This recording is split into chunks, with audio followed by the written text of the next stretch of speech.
Good morning. It's dark out still and quite chilly. Jimmy Sengenberger in for George Brauchler today here on News Talk 710 KNUS. And it is great to be with you today with so much to talk about and just a few days away from Christmas. And of course, what does that mean?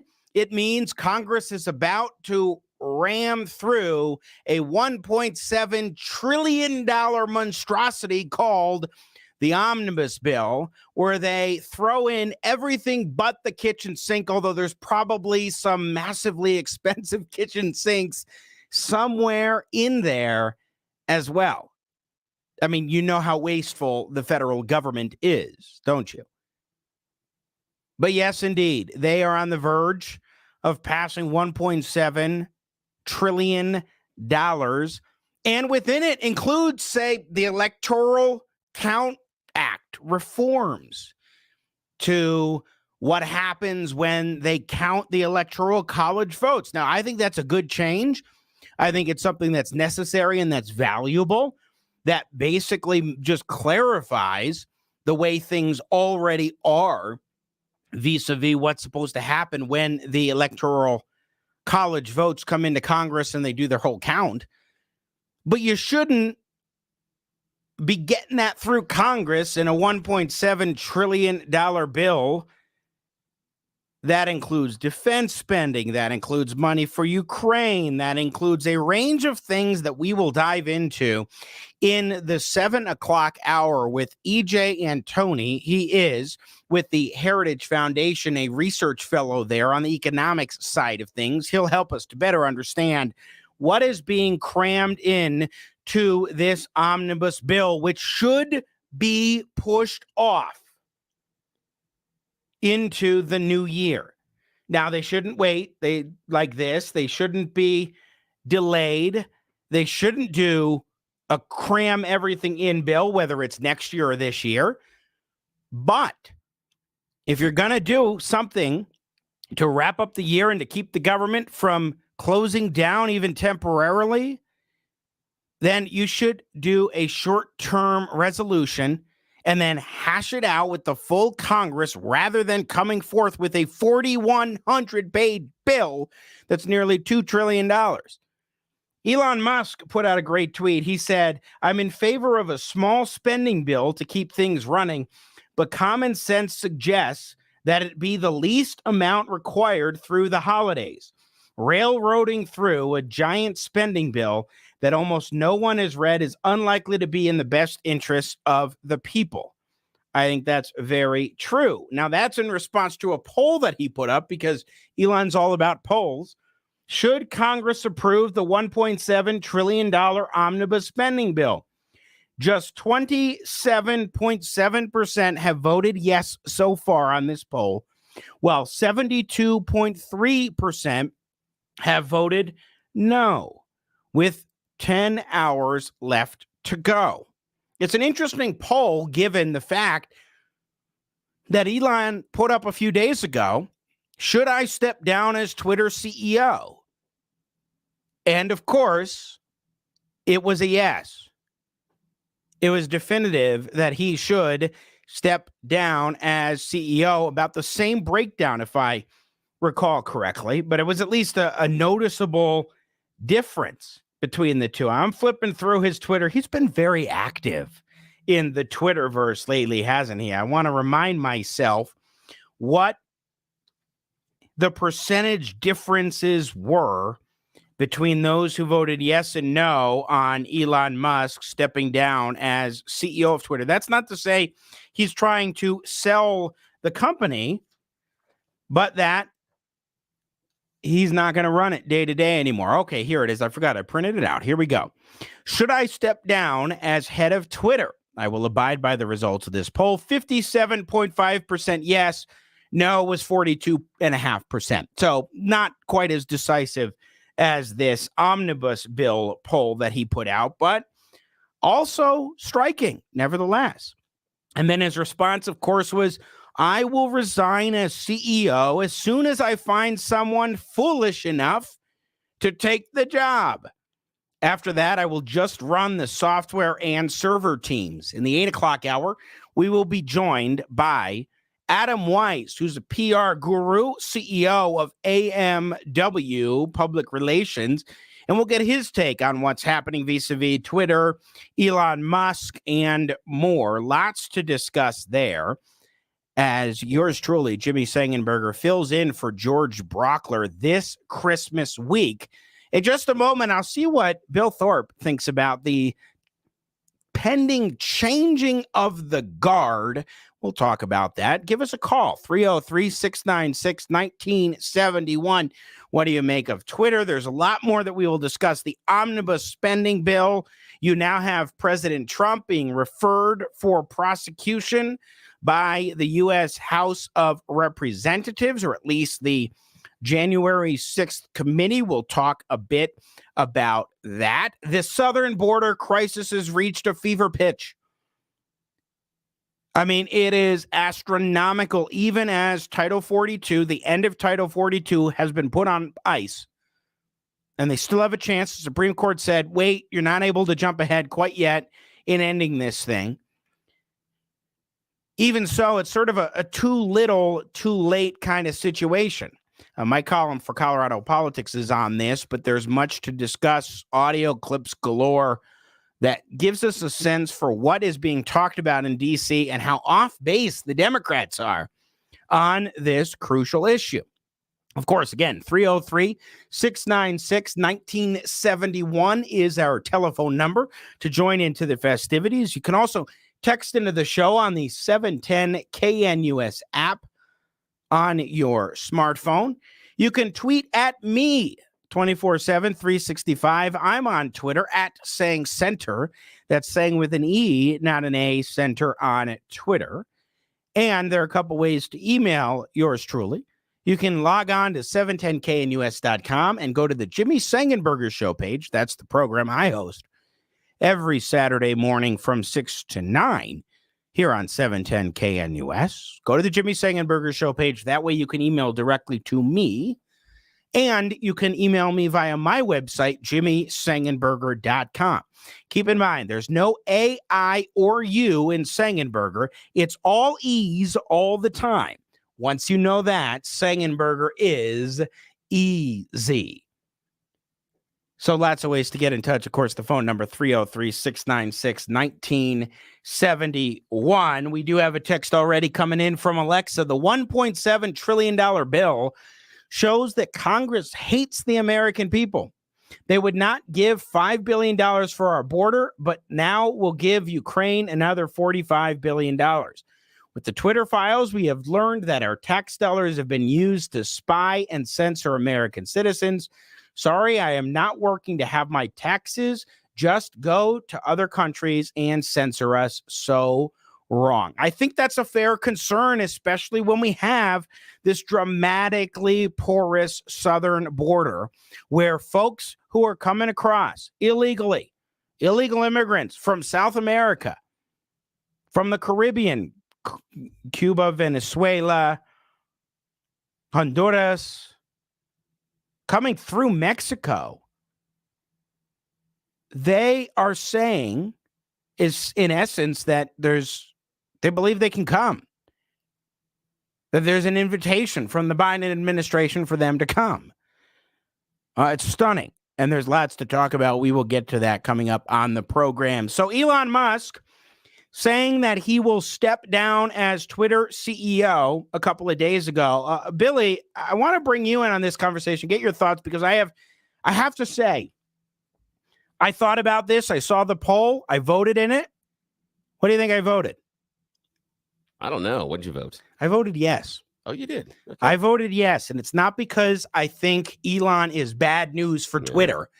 Quite the opposite, in that I like what he's shaking up and doing over there in many respects, but I don't think he has what it takes to actually lead Twitter successfully on the business side. He's got so many things. Tesla's shareholders are already like tugging at him, saying, dude, you got to focus on your big company, the one that gave you the money to buy Twitter in the first place.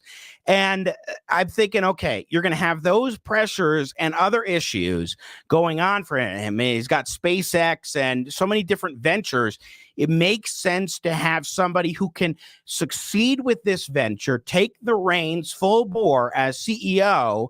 And Elon's not going to step away from the project. He's said he's going to do the software and development teams and be involved in that. So he's at least still engaged, but somebody else, I think, should take the reins.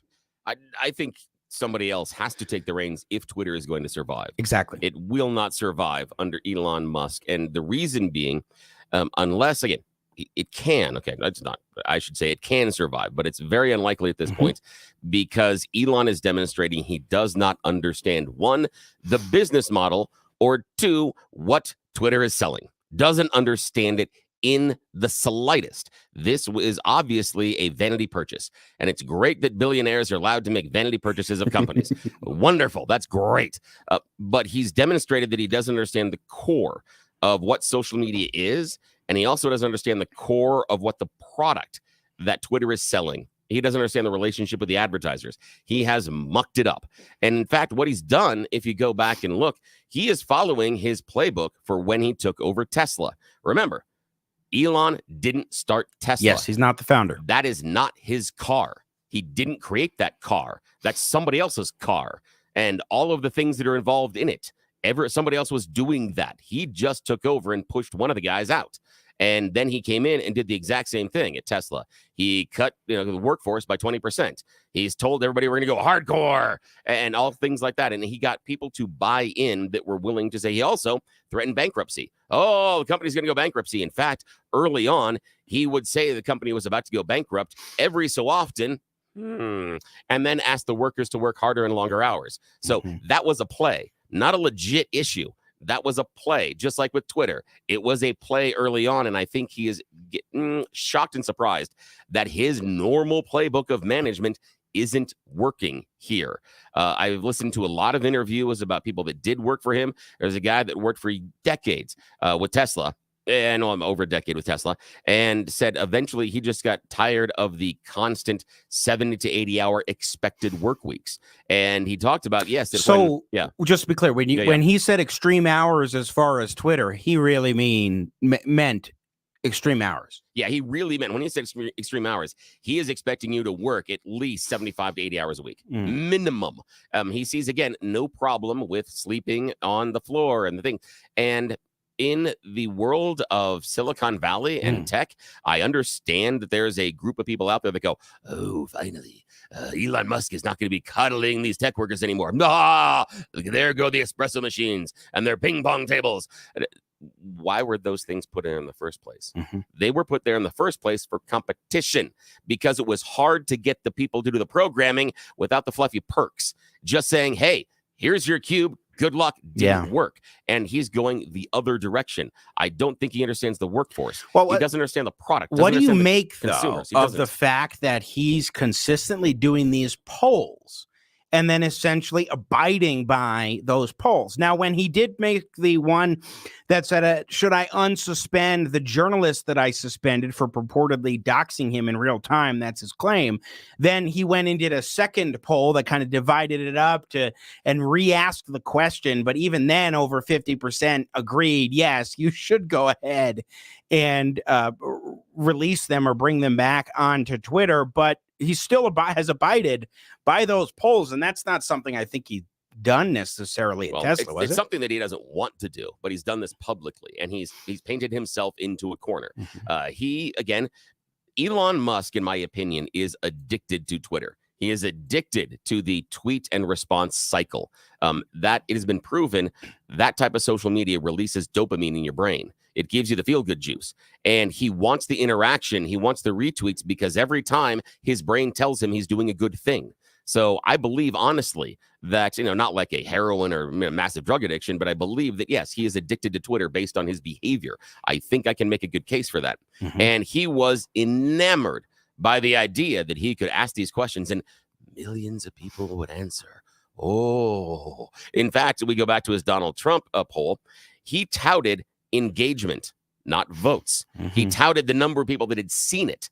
That's where he got his dopamine rush. Not the fact that he touted the fact there were over 130 million people had seen his question about Donald Trump. Right. He ignored the fact that only 15 million of them bothered to vote. Right. That's a problem. That's less than 10% engagement, which, and again, it's a front-facing poll. He backed himself in a corner. I believe this was emotional impulse when he asked, should I step down from Twitter? I don't. And he didn't think, he thought his fanboys were going to show up. I'm not so sure that he did. A part of me really thinks that he had a feeling that this might happen. Even supporters might say, we want you focused in these more areas and not really having to spend so much time as the CEO. We want your project to succeed. Maybe I'm totally off base, but I have a feeling he's realized that it's just an awful lot for him to run the company altogether, and that he was secretly hoping that this would happen. And I wouldn't even be surprised if he has a CEO already in mind, and he's just saying, well, I'm looking for that. Well, let's see how quickly he names someone, because the idea is this. Remember, in the world of sports, if you have another coach ready, when you fire the You guy, announce right away. another coach comes up real quickly. Good point. So if he comes up and has a CEO named real quickly, then he meant to do this. I would disagree with you. I think that he is shocked with how difficult this is. I think that he felt, well, I have done SpaceX. I have done Tesla. Well, that's part of I why know how... I think he anticipated, Bill, that this might happen. And he, not anticipated this, but that he thought, okay, it would be good for me to step down. Initially, he wasn't going to do that. He was going to run the company. And then I think he realized, okay, exactly what you're saying. This is a bit much. And this is his out. Well, it is his out because I think he's slowly realizing that he doesn't know what he's doing. I think when he goes in and has meetings with advertisers and advertisers go, no, what you're doing and what you're saying Twitter is going to become, we have no interest in spending money with you. And he's surprised that he's like, but I can't force you to spend money with me. Right. No, Elon Musk has never in a large scale had to work with advertisers. He doesn't advertise Tesla. That doesn't have an advertising campaign. So he doesn't understand the mechanisms inside of advertising. He also doesn't understand what the product is that Twitter is selling. And he also, at the core... What is the product in your assessment? You. He's selling you. He's selling advertisers access to potential consumers. Exactly. That's what he's selling. And the only way that you can get and cultivate those people to sell stuff to is through content moderation. Elon Musk approached this as, I will take off the shackles, and because I let everybody say and do what they want, it will be this wonderful, flourishing town hall and town square, and then advertisers will flood because I have all these people talking. He didn't understand that the core business model of social media is content moderation. That is what social media does. He could have looked at other failed companies to replace Twitter to realize when they came out there and said, we'll say whatever we want, that all of a sudden the advertisers say, good, go ahead and do that, but we're not going to advertise. So they had problems, and he's just beginning to realize that he doesn't understand how social media works. Well, I think that's true. However, I also think that Twitter pre-Elon Musk was going a little bit overboard in the other direction, and that they were doing so in excess of what advertisers would have needed. And I think coordinating with the government in some of the ways that they have done, the FBI, actually a couple days ago, I was shocked to read the ones for the Twitter files that were dropped on the 19th. It has changed my view a little bit about how the 2020 election was handled with the FBI and this Hunter Biden story. I'll get to that a little later. But I think you're right at the same time that this isn't a platform that was intended for anything goes. You can't function that way with advertisers. That's not what they're trying to do. And that's not the way to bring the largest number of people to your platform. I mean, think about how Twitter is a smaller platform, noticeably, than Facebook. Dramatically smaller platform than Facebook is, with well over 1 billion users on Facebook. And here's a listener text. I don't think Twitter is that important. Just let it die. It's not part of my life. And you know what? I would agree with that. We get an outsized sense oftentimes that a lot of people are on Twitter. And really, it's the influencers who are on Twitter, which is why Twitter seems like it's an even bigger deal than it really is. Well, and here's the thing, though, is that what Elon doesn't understand is the fact that those influencers are on Twitter is what brings eyeballs, and that's where you cultivate the idea of content moderation. He just thought that people are going to be there because it was cool, and Twitter isn't that cool. That's base level of Twitter user experiences, I get on the platform, I tweet, and people yell at me. In fact, of the 3 possible outcomes, if you started a Twitter account today, 2 of them are awful. It is very difficult to have a good Twitter experience today, and it hasn't changed that much since Jack Dorsey left. And with the Twitter files, I think what we have seen is we have a bunch of tech nerds that don't have experience with things like free speech, and they are struggling to understand the concept and how to accurately do that content moderation.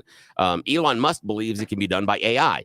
It cannot be done by AI. That has been proven because AI does not understand context. It lacks that ability. So AI cannot do it. Facebook tried that unsuccessfully. It doesn't work at all. And and Twitter is the I agree. 16th ranked social media site. They are the Little Caesars Yes. in the world. Yeah. They only have 77 million active US users. They're bigger than Getter. They're bigger than these other Truth Social and other smaller than platforms. Pinterest. But they are. They're smaller than Pinterest. As far as the mainstream outlets, it's much smaller. And on Pinterest, people share pictures. Yes. Pictures. A site in which people share pictures is bigger than Twitter. Yeah. So Twitter is given an outsized voice by the politicians and by the media people that are on there because, hey, I'm on there, listen to me. But the mass influence of Twitter is negligible. And so if it goes away, it goes away. Elon has a chance to make it relevant. Well, but we'll see. Yeah, we will see indeed. Billy, don't go anywhere because we got a couple of texts coming in from listeners in response to what you are saying. So I look forward to that on the other side. What do you think? We'll get to those texts. Give me a call, 303-696-1971 on this subject. Should Elon Musk be stepping down from Twitter? Does he understand or not what is going on right now in the social media landscape in terms of how a company is supposed to run, how the social media business operates? We'll dive into that and more. Your calls, texts, emails coming up. Jimmy Sengenberger in for George Brauchler here on News Talk 710 KNUS. Want to take your favorite radio station wherever you go? Well, now there's an app for that. No matter where you are, stream your favorite shows. Tap the app to listen to podcasts. Talk back to your favorite local hosts. At the tone, leave a message. Call the show. Set your alarm. Enter contests and win prizes. All in the palm of your hand. Available now for iOS and Android devices in the App Store or Google Play. And best of all, it's free. Download today.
Oh, Bill, I hope the woke mob doesn't come after us for playing Baby It's Cold Outside as a bumper a few days before Christmas and from the Elf soundtrack.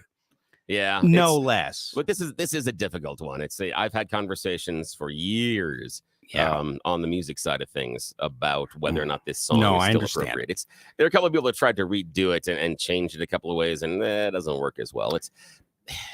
It is a beautiful song, and I really appreciate the songwriters and the how and why they crafted it. The real reasons, the how and why and what they were going for. Yeah. And there's so many great renditions. That one from the Elf soundtrack is my personal favorite. And Zooey Deschanel herself, she's one of the stars, of course. And the songwriters, it was the idea of singing for your supper, and they used to do these kind of duets when they would appear with friends at holiday parties and dinner parties. And they would try to write some things, and this is one of the ones that was most popular with their friends. And so I'm okay with it. I understand some of the uncomfortable things that are said inside of it, but okay, that wasn't necessarily the reason and everything else. And so as long as you understand why it was written, I'm okay with it. Yeah. So I agree. So. Okay, so here's an interesting text. We're talking Twitter. Me. Oh, by the way, I should say Jimmy Sengenberger in for George Brauchler this morning here on News Talk 710 KNUS. Before we get to text to you, Bill, or about you or something, we'll see how you'd want to take it. Were it not for Donald Trump's activity on Twitter, do you think it would have faded away years ago? Janet texting this in. Absolutely not. I would say, first of all, Trump hasn't been active or on Twitter for the past almost 2 full years. Now he's on, but he's not really on. He hasn't tweeted at all. So his attendance, if you will, on Twitter has been irrelevant the last couple of years. But I also think, Bill, this is important for conservatives to keep in mind in this moment. We think that Twitter is just a political town hall. Yet there are a hell of a lot of people on Twitter. In fact, I would venture to say the majority of people on Twitter who aren't politically engaged, at least not very much. They're on for other reasons. There's a lot of things that go on there in regards to Hollywood and music and sports and other forms of entertainment and engaging with your friends, even though your friends on Twitter become like the whole world. But nevertheless, there is a tendency, conservatives need to keep this in mind, to think that this is just a political platform. And that actually isn't the case. And I think that undergirds a lot of the mindset we were just talking about, Billy, regarding Elon Musk and what he's doing vis-a-vis free speech, because he's bringing in this perspective that accepts the notion as sort of a baseline notion that it's a political platform, when really that's just a piece of what Twitter is about. And that is one of the mistakes that Elon Musk is making, is he is presenting and using his filter as if Twitter is a political platform. It is not. The vast majority of interactions on Twitter do not have a single thing to do with politics. I have a news feed on Twitter, and 90% of it has nothing to do with politics. It's video games, it's music, it's professional wrestling. It has to do with reptiles. Maybe every 18th or 19th tweet is something that has to do with politics. You can easily cultivate an entire Twitter experience without a single political tweet entering any of your universe. And that's what people forget. In fact, I had a good conservative friend of mine just this past weekend tell me, but Twitter is a political platform. No, it's not. In fact, there are entire gaming communities that I have been a part of for over 7 years that are now gone off of Twitter because of Elon Musk changing the content moderation policies. And that's part of it, is Elon's coming towards this saying, I'm going to open up in free speech and say this, understanding the people that are just there to talk sports, the people that are there to share music knowledge, the people that are there to do games and trivia and board games and other things. They have zero interest in you opening up free speech. And they don't care about that. Bill, when he talks about the, Twitter Blue program and charging $8 and upvotes and downvotes and organizing these things, it is with that mindset of Twitter is a political platform. And the thing is, that's what Truth Social is. Former President Trump's not so successful experiment in social media. Factually speaking, it's not so successful as an effort. And the biggest reason why that and Parler and other platforms that the right has set up, or some on the right, or who claim to be on the right, depending on which platform. It may or may not be actually genuine folks on the right. You have platforms that are set up for political purposes, and they're not successful. They're not breaking through. And it's because Twitter and Facebook and Instagram and Pinterest and the others are either only partially political, or very small percentages of their active users are political. And what I want to remind people is, as you bring up, the Facebook, I want to remind people, and this is the example I really like to use, YouTube. Mm-hmm. YouTube Yes. is one of the most successful social media sites out there. Yes. It is a social media site. And you don't look at YouTube and say, wow, it's so political. Not at all. And that's what Twitter should be going towards. The idea and this focus that Twitter needs and should be political is wrong.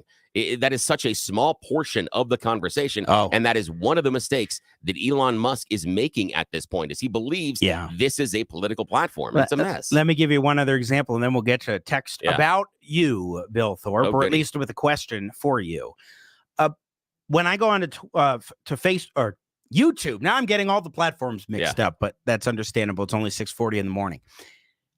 When I go on to YouTube, I watch two main groups of videos. One, Star Wars content and Star Trek content. Like, there's so much going on right now in terms of shows that are Star Wars or Star Trek that I'm pretty well satisfied in that regard. And there are a lot of different YouTube shows that have popped up online that are really interesting in that regard. So I get my entertainment fun as a Star Wars and Star Trek nerd in that regard. And then leftist YouTube shows. Not the conservative stuff. Very rarely check that out because I don't find it interesting. It doesn't stimulate my thoughts to watch Ben Shapiro or others who are on the right, who are prominent on YouTube. I find it much more interesting to discover what the leftists are saying. And I don't even mean MSNBC leftists. I mean the real leftists that are out there that even criticize MSNBC for not being progressive enough. And that, I think, is an example of where you've got so much content that is totally non-political on YouTube. How do you not think that translates over to Twitter? Got news for you. It absolutely does. Here is a question. So is Bill saying advertisers will only pay for left-wing hateful rhetoric? Billy? Well, again, that is a misunderstanding of the platform. And again, that person is using that filter, and I'm guessing political. They are looking at Twitter as a political platform. I'm sorry, but the gamers that are on there, they're not left-wing crazies. The people that keep reptiles that I know, a lot of them are super conservative. Those are the people on Twitter, and those are the people that are going to be alienated by some of these content moderation policies and some of the changes. And that's the problem, is that we believe that we are trying to super serve this political kernel inside of Twitter, and that is wrong. And what advertisers are going to do is advertisers need brand security. Advertisers need to know that when they run their ads, the advertisement is not going to pop up next to something that could possibly be offensive. This is not new. This is basic in all of advertising. So the fact that Musk is just discovering this is a shock. And the fact is, and the Twitch and the person texting has to understand that this is about content moderation, and it's not about only paying for left-wing hateful rhetoric. That also is stuff that gets marginalized, and that is also why Twitter sits at number 16. Mm-hmm. If Twitter was better at content moderation policies, Twitter would be at least in the top 10. But again, Jack Dorsey and his fellow Twitter clowns effed it up. They made a mess of it, and Elon Musk is making it worse. Twitter was far from perfect when Dorsey was running it. Let me give you an example, too. Over on YouTube, I remember a year or two ago, there were some advertisers that ended up on like what is considered far-right shows on YouTube that were like neo-Nazi type rhetoric. And when a company has their advertisement shown, in that case, it's a video platform, of course, but it's just another example. And it is shown during or before or following a program that is spewing just genuine hate that has no redeeming value for society, anything of that sort. then they become associated with it. And that's not something that a company is going to want. It's a big risk because then the word gets out, oh my gosh, because people don't know how these platforms work. They see an ad plugged into YouTube and they might think, oh, this is an ad specifically because of this program. Oh, you have this soap company, Dove, for example. I don't know why that's coming to mind, but Dove does an advertisement that gets plugged in. No, YouTube's randomly, generally speaking, randomly plugging these ads in.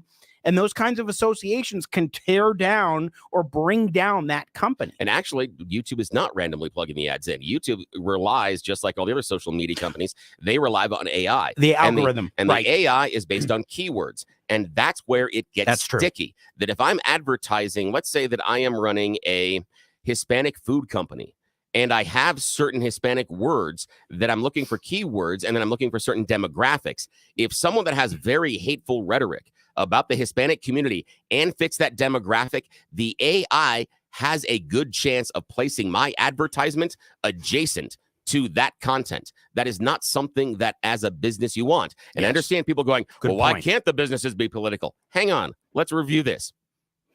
Let's say you own a car company. Both Democrats and Republicans buy cars. Libertarians buy cars. Crazy green people buy cars. And super conservative people buy cars. You don't offend any of them. You don't believe me? Ask Disney. Yeah. Ask why Bob Iger is back in that chair. And they pushed the other guy out who decided to make Disney a political company. He hurt Disney's reputation. He hurt them at the gate. He hurt them inside the state. He hurt their revenue. He hurt their reputation dramatically. He basically alienated a portion of this country. Mm-hmm. That was stupid. Iger's back. In fact, low key, watch the repeal of the special district. That will happen. Yes. It will happen. Oh, Iger is going to make effort to get Disney World back into the shape that it was before. That special district will be back primarily because Florida doesn't want to take over the taxes for that. They don't want to, one, have to figure out the tax burden in there. Yes. Two, they don't want to be responsible for the streets and the upkeep when Disney's writing the check. Iger's an absolutely brilliant businessman, so he will know how to negotiate that and then please the Disney shareholders who have lost a lot in this woke experiment. Now, I will say he's also smart enough, though, that he will be able to build a bridge for the Republicans in Florida. Mm-hmm. He was so smart that he will be able to give them a bridge, how this is a coming together, and this is a refocus of the relationship between the two. Whatever they do, there's going to be some guy that came out of college at 25 that is going to have a great speech writing degree, and that's what he's going to do. But that's how this thing is going to work. That the special district repeal is going to be repealed. Nobody knows how to play the game like Bob Iger, who has been around the block more than a few times. Don't doubt the mouse. Do not doubt the mouse. No, absolutely. I mean, they have a business objective, and they will succeed in getting that business objective accomplished. Thanks, Bill. I think it is one of those topics that we're not hearing discussed underneath the banner of social media censorship. Is what are these platforms really for, and why do people use those platforms? Are they political in nature? Is that what they're going for, or something else? What are your thoughts? 303-696-1971. Also coming up at the top of the hour, EJ Antoni of the Heritage Foundation will join us to break down exactly what's happening with this omnibus spending bill. 4,100 pages, $1.7 trillion, and a lot crammed into it. Keep it right here. I'm Jimmy Sengenberger in for George Brauchler, News Talk 710 KNUS.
Coming back, Jimmy Sengenberger in for George Brauchler.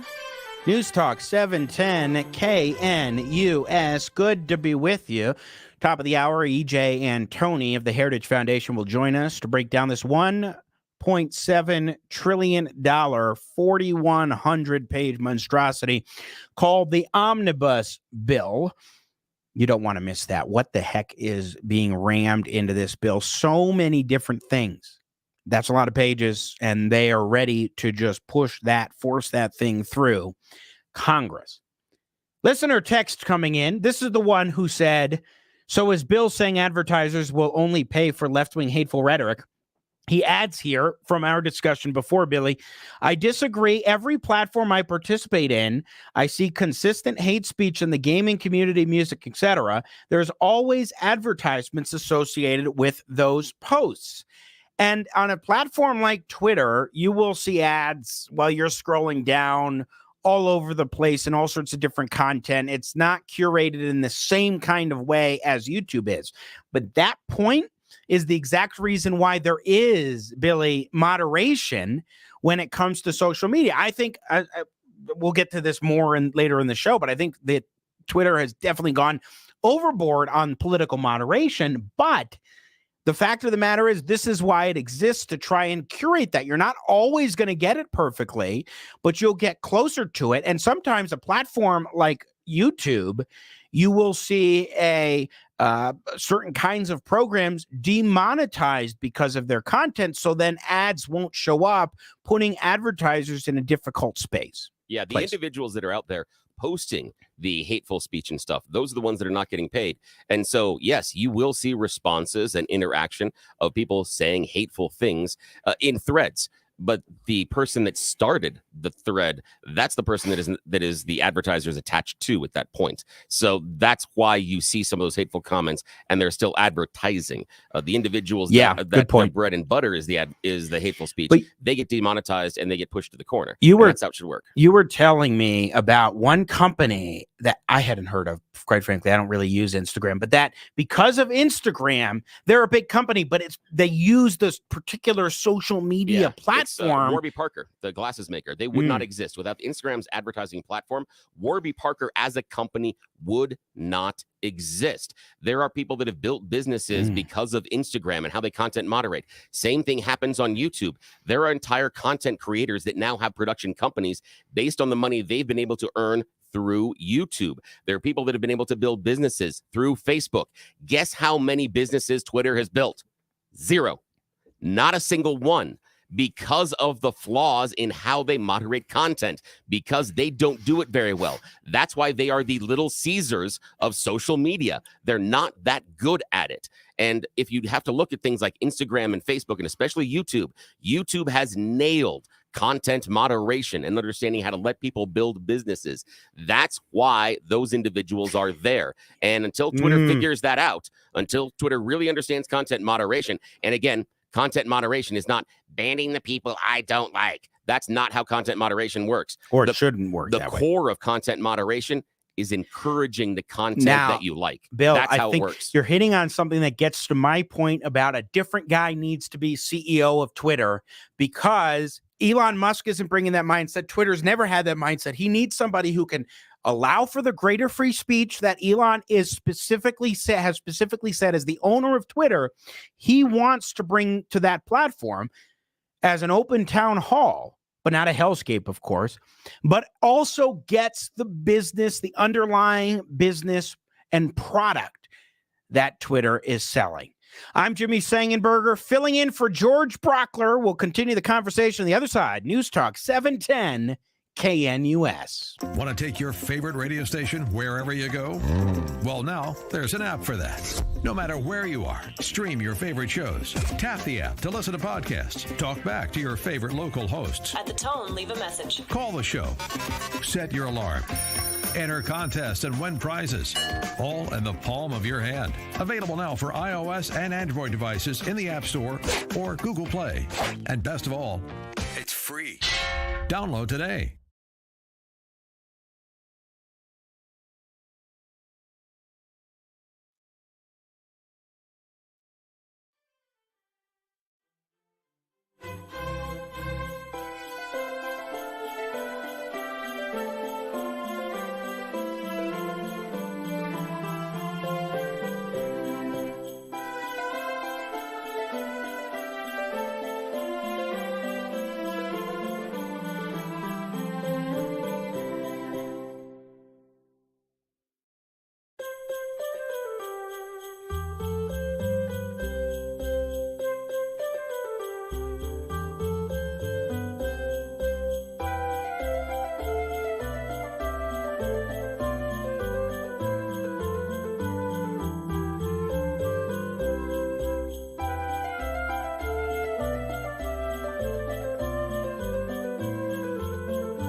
Time now for the second hour. Jimmy Sengenberger in for George Brauchler, News Talk 710 KNUS. Good to be with you. And of course, for my second time on YouTube, youtube.com/710 KNUS, you can see the live stream video, this newfangled technology we have going on, getting started here on 710 KNUS. Of course, I do host the Jimmy Sengenberger Show every Saturday morning from 6 to 9 right here on this very station. And we love to talk on my program about issues of the day that include economic topics. And my goodness, when you have $1.7 trillion in a 4,100-page bill that they want to ram through Congress, at the very end of this year, at the very end of this current Congress, you can't not talk about something like this. Chuck Schumer, the Senate Majority Leader, was pressed on dropping this 4,100-page bill at the tail end of the year. And here's what he said. How is it in a functional process to drop a 4,100-page bill this morning, expect to vote on it tomorrow? Most of Congress hasn't had a chance to review. Look, the bill has been carefully worked on by the Appropriations Committee for a very, very long time. Most of the provisions of the bill were well known weeks and weeks and weeks in advance. And getting this bill done for the American people, which really matters, is the most important thing. Isn't it funny how the bills that really matter, that are so massive, end up with the tightest time windows for debate and discussion? It's funny how that is. I'm Jimmy Sengenberger in for George Brauchler, joined now by E.J. Antoni, research fellow at the Heritage Foundation. Good morning, E.J. How are you?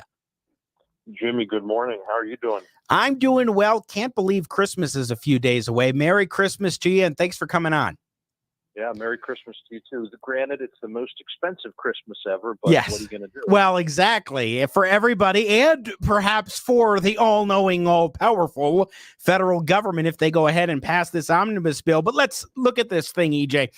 4,100 pages, $1.7 trillion. It's so important. It matters so much, just as we heard Chuck Schumer say there, that they're going to drop it just before Christmas. Right. And you know, the obvious reason for that is because if they did it any other time of the year, when the news cycle wasn't already busy, when people already weren't, away from home, away from their TV set, away from their computers, if there was any other time of year when this thing could actually be scrutinized, there is no way it would ever get passed because of all the garbage that's in it. Yeah, exactly. So let's talk about some of the garbage that is in this. I mean, the price tag is $1.7 trillion. Of course, there's a large chunk of that that's national defense spending, which is important. There are other components. There's a lot of it that's pork barrel and special interest. I am curious, though, before we get to that pork barrel piece, what are the good things that we do need to have? Maybe this isn't the way to do it. We should wait until the new year. But what are some things that are necessary spending? What are we noticing for national defense or other things? You know, unfortunately, Jimmy, even the categories that we would say are necessary, things like defense spending, once you start getting into the weeds, you find out the devil's really in the details. Right. Because even money that we're allocating for defense spending, we're not buying bullets. We're not doing things that are going to make our military as lethal as possible. We're not doing things that are going to help us kill people and break stuff, which is what war is about, right?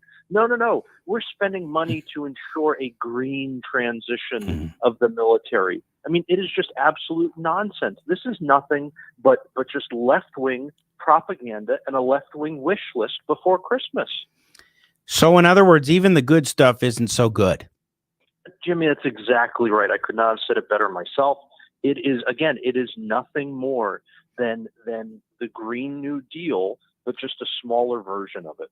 So when we look at the pork barrel side, I mean, and pork barrel, of course, is every senator, in this case, we're particularly talking about the U.S. Senate, every senator has their little wish list, their goodies that they want to get into a bill so that they can come home and say, hey, I got this project or that. Sometimes it's absolutely insane. Could be large amounts of money. That's how they wheel and deal, and especially in a massive bill like this. What are are you noticing? What are you guys seeing at the Heritage Foundation as far as the special interest dollars? Oh my goodness. It is tough at this point to find a member of Congress who does not have some kind of special carve out, something that is going to benefit either a donor of theirs or somebody in their district. It is truly obscene. And then when you really start getting into the details, you find just bizarre things that again are essentially items off of a left-wing wish list. I'll give you just one very bizarre and frankly quite sick example where we are going to allocate billions of dollars for population control in areas that the government deems to be environmentally sensitive. So let's break through the Orwellian newspeak and just be explicit about what that means. We're going to use federal tax dollars to pay for abortions and contraception in the inner cities. That's literally all that means, because we're not aborting enough minorities right now. We want to abort even more of them. If you go to a place like New York City, if you're a black baby in the womb, you're already more likely to be aborted than born. And apparently liberals want to increase that ratio even further. The Wall Street Journal has an editorial in which they say, summarizing some pieces, Congress is jamming through major changes in public land management, a plan to phase out large-scale drift net fishing, new oversight on horse racing, a restructure of the U.S. Patent and Trademark Office, changes to help Boeing meet aircraft certification deadlines, and alterations to lobster regulation. That's before lawmakers shoehorned in sweeping healthcare changes on everything from Medicaid eligibility to the Children's Health Insurance Program to Medicare provider payments. And that's not to include, EJ, the things that you were just alluding to there. I mean, it is stunning to me. It's not surprising. We've seen this before. This is just even bigger than historically is the case, that we have so much being crammed in at the very end of the year that can have some significant impacts on the lives of the American people. Not just can have, but will have. I mean, yes. Look at what's happened. Look at what's happened in the wake of Obamacare. Something that we were promised was going to bring down the cost of healthcare, that was going to lower insurance premiums. It's done exactly the opposite. The cost of healthcare has skyrocketed. Insurance premiums have gone nowhere but up since we passed that piece of legislation. And that was another piece of legislation that was so massive and so unwieldy. And we were once again told that, oh, well, we'll just have to pass it to find out what's in it, right? That infamous phrase from Nancy Pelosi. I mean, this is just positively, absolutely disgusting that we are here yet again, and that Republicans, once again, don't have the spine to say no to this garbage. EJ Antoni, our guest from the Heritage Foundation. To that point, Rand Paul was on, I think it was Fox Business, might have been Fox News, but he had some strong words for his fellow Republicans who seem to be letting this thing get into law without much pushback. 41 votes would stop the big spending. If 41 of us said no and held our ground until there was a compromise, we could force Democrats to reduce spending. We have completely and totally abdicated the power of the purse. Republicans are emasculated. They have no power, and they are unwilling to gain that power back. The only way they can get it, divide the spending into 12 bills and then decide to hold one of them hostage or two of them hostage, and then apply policy changes in the House. But they've got to do it. They've got to capture this, and we'd have to do the budget the way it's supposed to be. Budget, 12 appropriation bills, and then try to attach some policy like removing the 87,000 IRS agents from the IRS budget. When we try to do it in one bill, the Republicans don't have the intestinal fortitude. They always collapse, and they fear shutting government down, so no policy objectives ever get added. The only way we can do it is if we actually do what we're supposed to do: budget, 12 appropriation bills, and then decide which ones you want to fight over. Of course, that's sort of a pie-in-the-sky idea. Congress just doesn't operate that way, even though they should. But what do you make, EJ, of his point that the Republicans have essentially participated in abdicating the power of the purse here? I think this is just the latest example of how establishment Republicans are much more establishment than they are Republican. These people are not conservatives. They are little more than liberals going the speed limit. And once again, I hate to say it, but at the end of the day, we really shouldn't be surprised, I guess, that so many of these neocons, so many of these rhinos are going along with this garbage, because they are people. We oftentimes forget that politicians are just people like you and me, and they operate on incentives, just like you and I do. And so their incentive is to get reelected, and they will do whatever it takes to get there, even when it means stabbing many of their own constituents in the back. Well, I will say that to me, this is a basic tenet of the Republican Party when it comes to fiscal responsibility. And that is one of the biggest things that you need to expect from any Republican that gets into office. Now, that doesn't mean that they're very good at it. I mean, I remember complaining about George W. Bush. I mean, it was nothing compared to the spending that we have seen in the last several years since Bush. But when we look at his administration, even back then, he was rightly getting a lot of criticism for big spending. Now, of course, it's small pickings compared to that. But nevertheless, it's stunning to see that Republicans are just not trying hard at all right now. And there is a big divide, a big dearth between the U.S. Senate and the U.S. House. But here's the fundamental question, EJ Antoni. Do Republicans allow this to get through where it becomes law? It looks like that is what is going to happen, so that they can wipe this clean come the new Congress and not have to worry about it.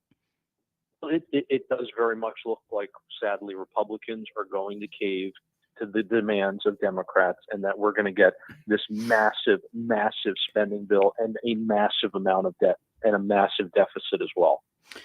Let's talk about something that could be a dramatic effect. In fact, it would be a dramatic effect on the economy if $1.7 trillion is suddenly rammed through. When you talk about a large deficit spending bill like this, I mean, EJ Antoni of the Heritage Foundation, we're already going through a significant inflationary spiral. Will that get worse? What are the economic effects that we could see from this $1.7 trillion bill? Well, actually, I ended up doing my dissertation for my doctorate on exactly this topic. And I looked at how does government deficit spending cause inflation and then interest rates to go up in the future. And that's exactly what has happened the last couple of years, right? We had massive government spending bills. We had massive deficits and a huge increase in the debt during COVID and in the aftermath. And what has the effect of that been? It's been runaway inflation. We've gotten inflation that we haven't seen in a generation. We haven't had inflation this bad. We haven't seen prices go up this fast in 40 years. And now interest rates are going up to combat that. Well, this is literally just more of the same. Why should we expect anything different? We have seen this time after time throughout history, and this is going to be just simply a repeat of that.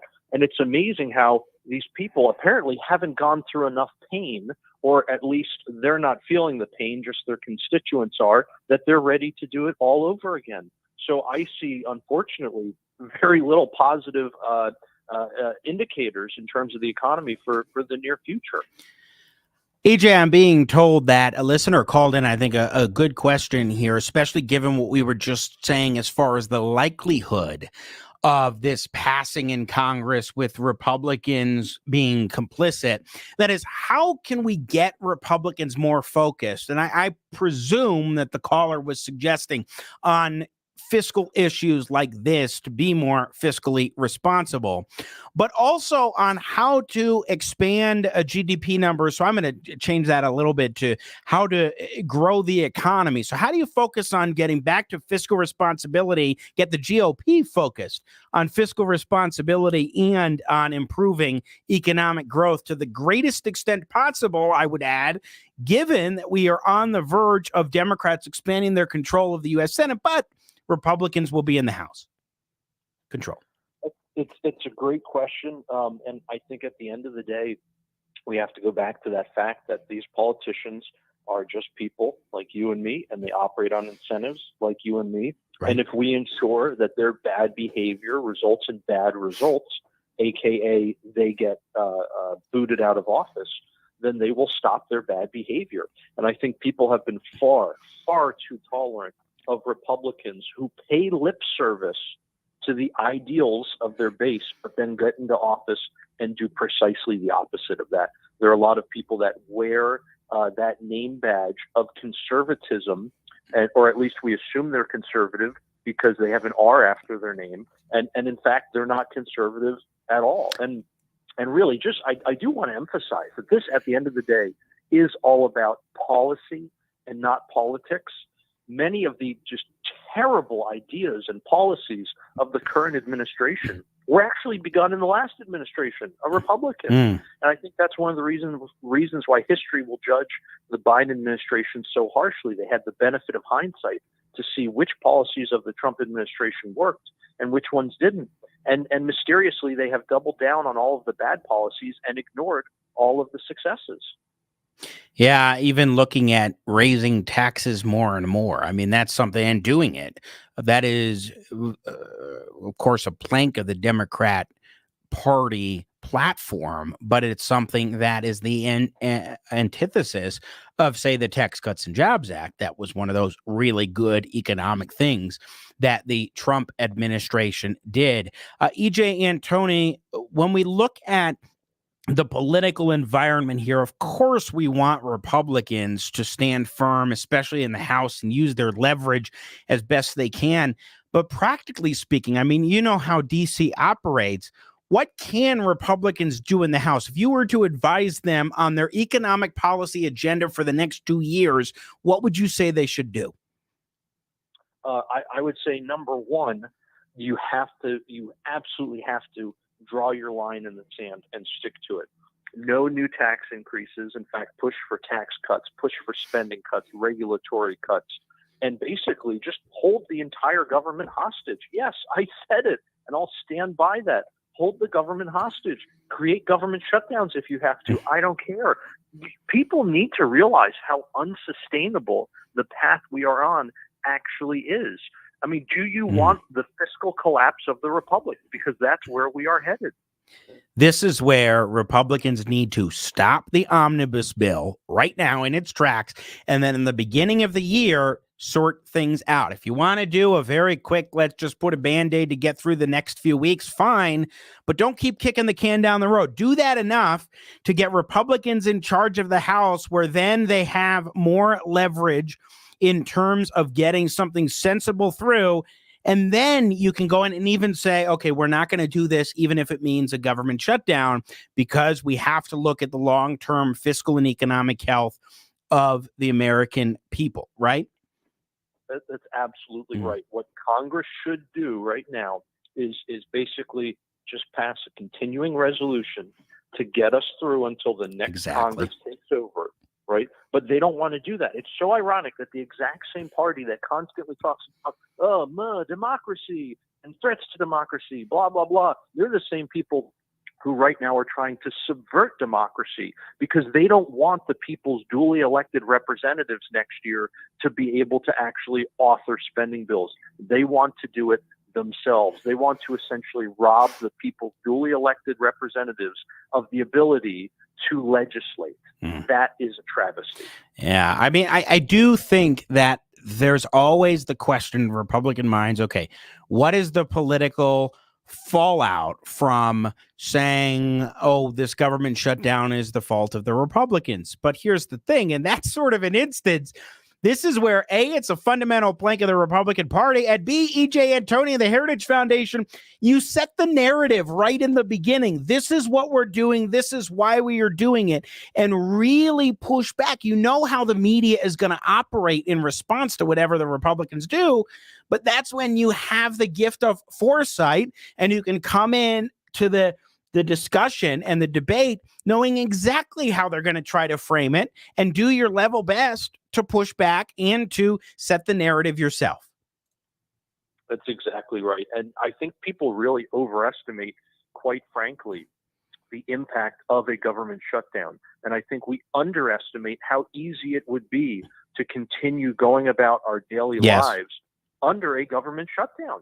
And when we actually have those government shutdowns, if you look back, you realize, oh, wait, people's lives didn't actually change that much, if at all. It's not that big a deal.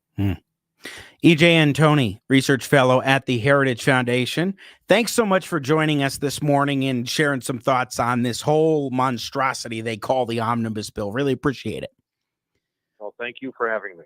Once again, EJ Antoni of the Heritage Foundation joining us. Jimmy Sengenberger in for George Brauchler. When we come back, where does Kevin McCarthy, the would-be speaker, stand on this?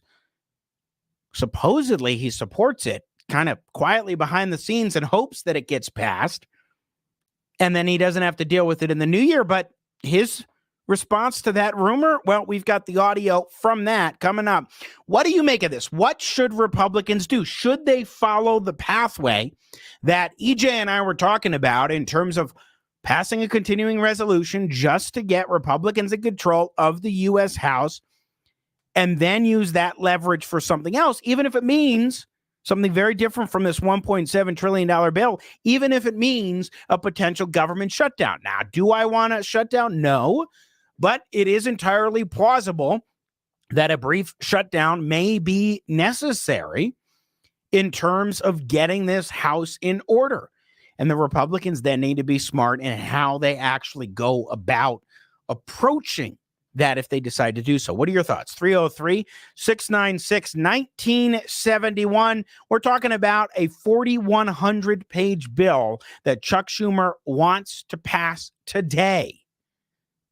303-696-1971. I'm Jimmy Sengenberger, filling in for George Brauchler on Denver's local talk leader, News Talk 710 KNUS. Want to take your favorite radio station wherever you go? Well, now there's an app for that. No matter where you are, stream your favorite shows. Tap the app to listen to podcasts. Talk back to your favorite local hosts. At the tone, leave a message. Call the show. Set your alarm. Enter contests and win prizes. All in the palm of your hand. Available now for iOS and Android devices in the App Store or Google Play. And best of all, it's free. Download today.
Thank you, Billy, for plugging in this Christmas tune for me. This is Joe Bonamassa doing Elvis Presley's Santa Claus is Back in Town. Joe always has Christmas tunes. Bonamassa's excellent.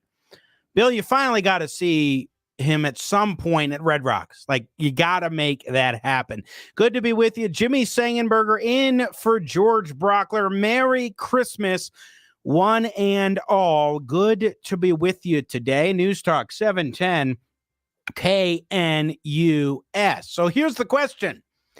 Does Kevin McCarthy, the likely Speaker of the House to be when Republicans take control, does McCarthy want the $1.7 trillion, 4,100-page omnibus spending bill to be passed? Is he secretly hoping that the Senate will pass it so that it becomes law and he gets that off of his plate?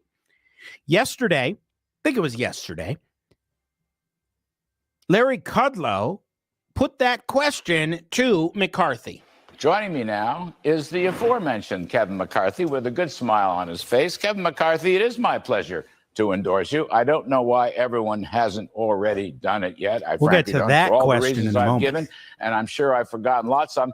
But let me just make sure. Let me just clarify one thing. You've got these anonymous Republican Senate voices, people who are afraid to speak on the record. They're saying that Kevin McCarthy really favors the omnibus spending bill and really doesn't want to get down to business right away. What is your unequivocal response to that?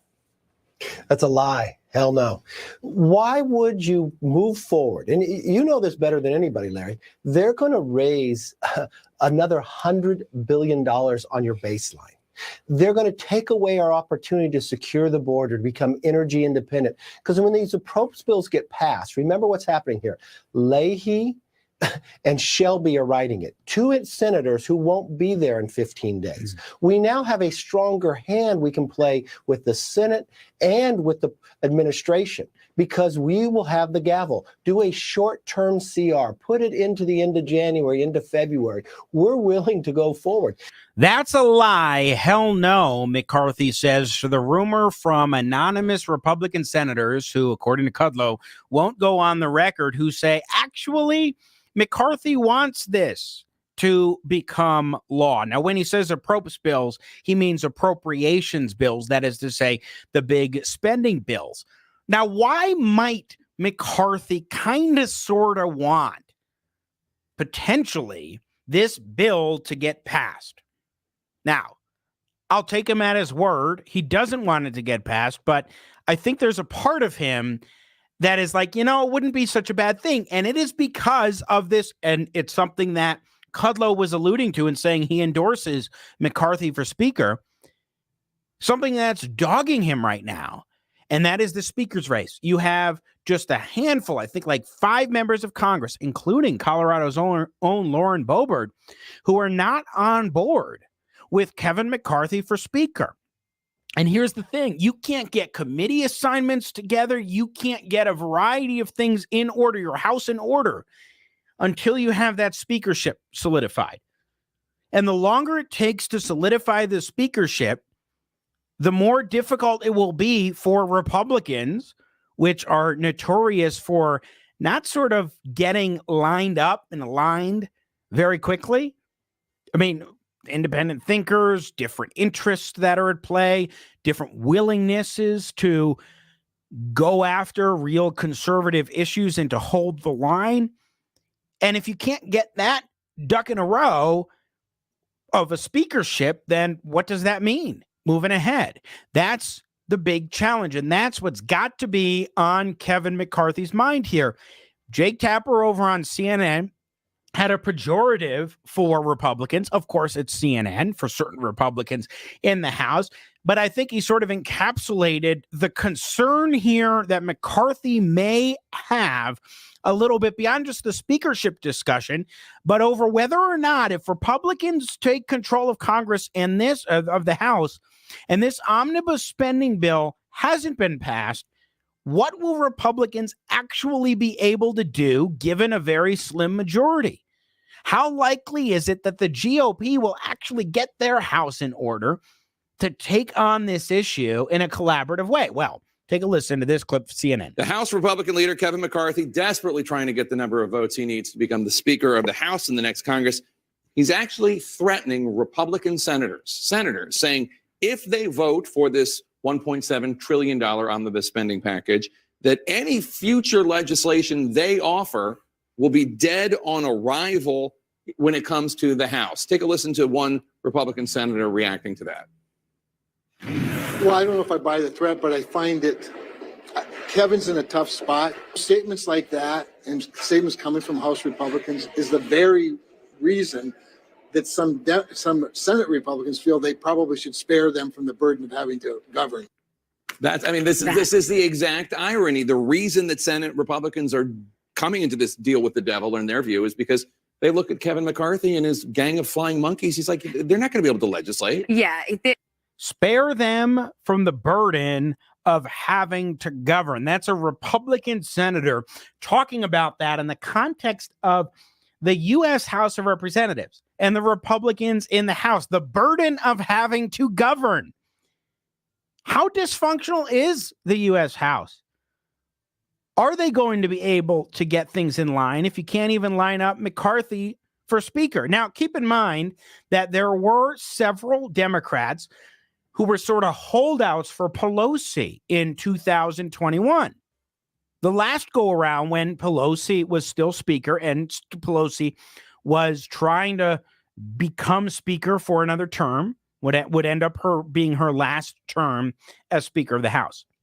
And there were some holdouts, but then they gave it. There was a big push that was, I forget what they were calling it, something the vote. And it's escaping me, but they were basically, leftists were trying to get the Squad and the Progressive Caucus to hold out their votes until or unless they had something for it in exchange for voting for Pelosi. Now, ultimately, those leftists were unhappy because the votes weren't there, and in terms of getting concessions, and Pelosi became Speaker. It seems like there are a few people in Congress, in the House, including Lauren Boebert, who were thinking, let's try and get some sort of concession out of McCarthy. The question is, will they hold the line? Look, frankly, I think they need to see what they can do as far as whatever specific concessions they want. But at the end of the day, you need to get McCarthy in there and seal the deal. Because the last thing Republicans need at a point where you've got a very, very slim majority and you need people on committees like the Select Committee on China. I was listening to Hugh Hewitt coming on in, and Hugh was interviewing Congressman Mike Gallagher of Wisconsin. And Gallagher expressed concern that you can't get going with the important work of the Select Committee on China until and unless you have the Speaker solidified and those assignments made. And that's a crucial thing, given what China's doing right now and the national security concerns we have for ourselves and for Taiwan. So I think they need to get to that point where McCarthy becomes Speaker. Is he perfect? Absolutely not. But he ain't bad. And he understands how to play the game in Washington, how to be effective. And I think you need to get that step done so we can stop what the Democrats are trying to do as much as the House can. That's bad, that's harmful for the country. And bogging down in a leadership debate is only going to do two things. One, that the Democrats get things through more easily, delay the process of getting assignments for committees through, etc. That's number one.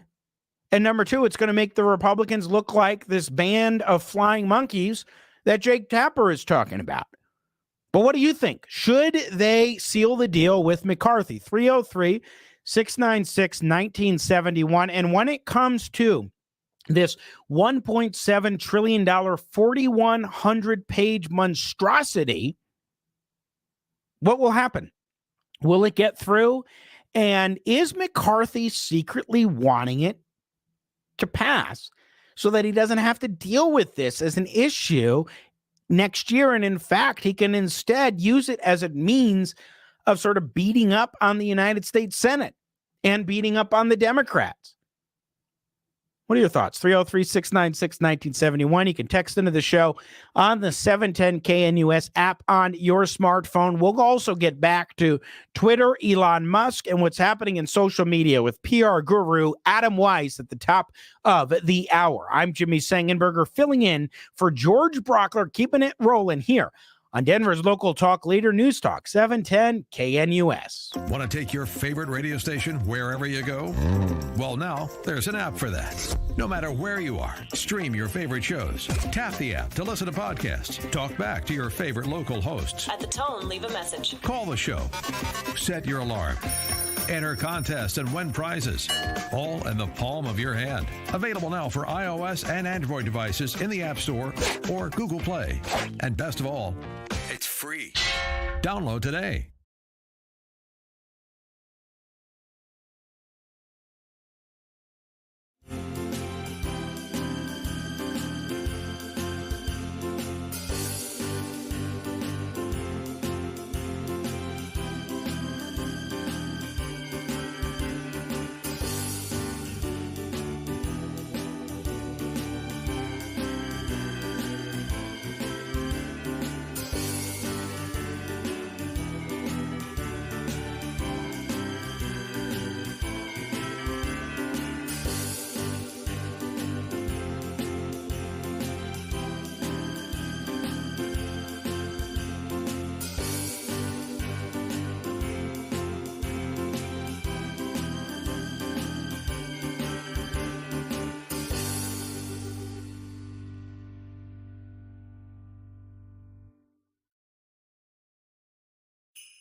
Closing time for hour number 2. Jimmy Sengenberger in for George Brauchler today here on News Talk 710 at KNUS. Of course, I host the Jimmy Sengenberger Show every Saturday morning from 6 until 9 here on, once again, News Talk 710 KNUS, Denver's local talk leader.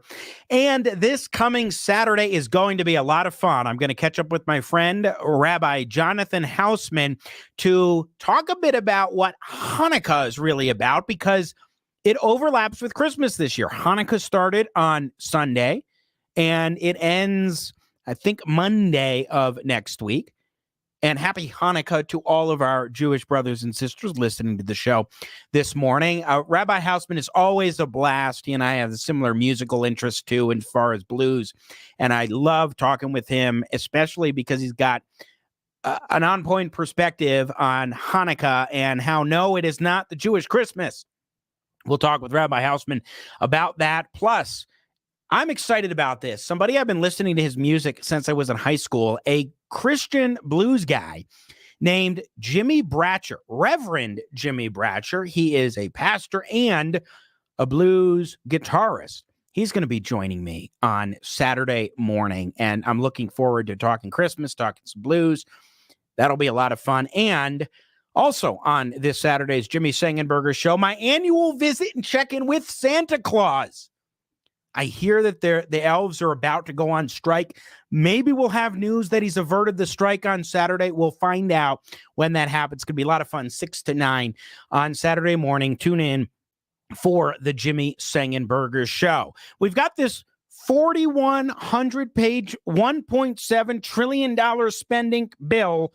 Chuck Schumer pressed on dropping it at the 11th hour in the end of the year. How is it in a functional process to drop a 4,100-page bill this morning? Expect to vote on it tomorrow. Most of Congress hasn't had a chance to review. Look, the bill has been carefully worked on by the Appropriations Committee for a very, very long time. Most of the provisions of the bill were well known weeks and weeks and weeks in advance. And getting this bill done for the American people, which really matters, is the most important thing. If a bill really matters, shouldn't you give it more time to debate and to discuss and to even know what's going on? It does seem like the writing's on the wall. Republicans in the U.S. Senate want to move past this. They don't trust the House of Representatives, the Republicans there, to handle this. That's what it seems like. Or maybe they just want it done. I don't know.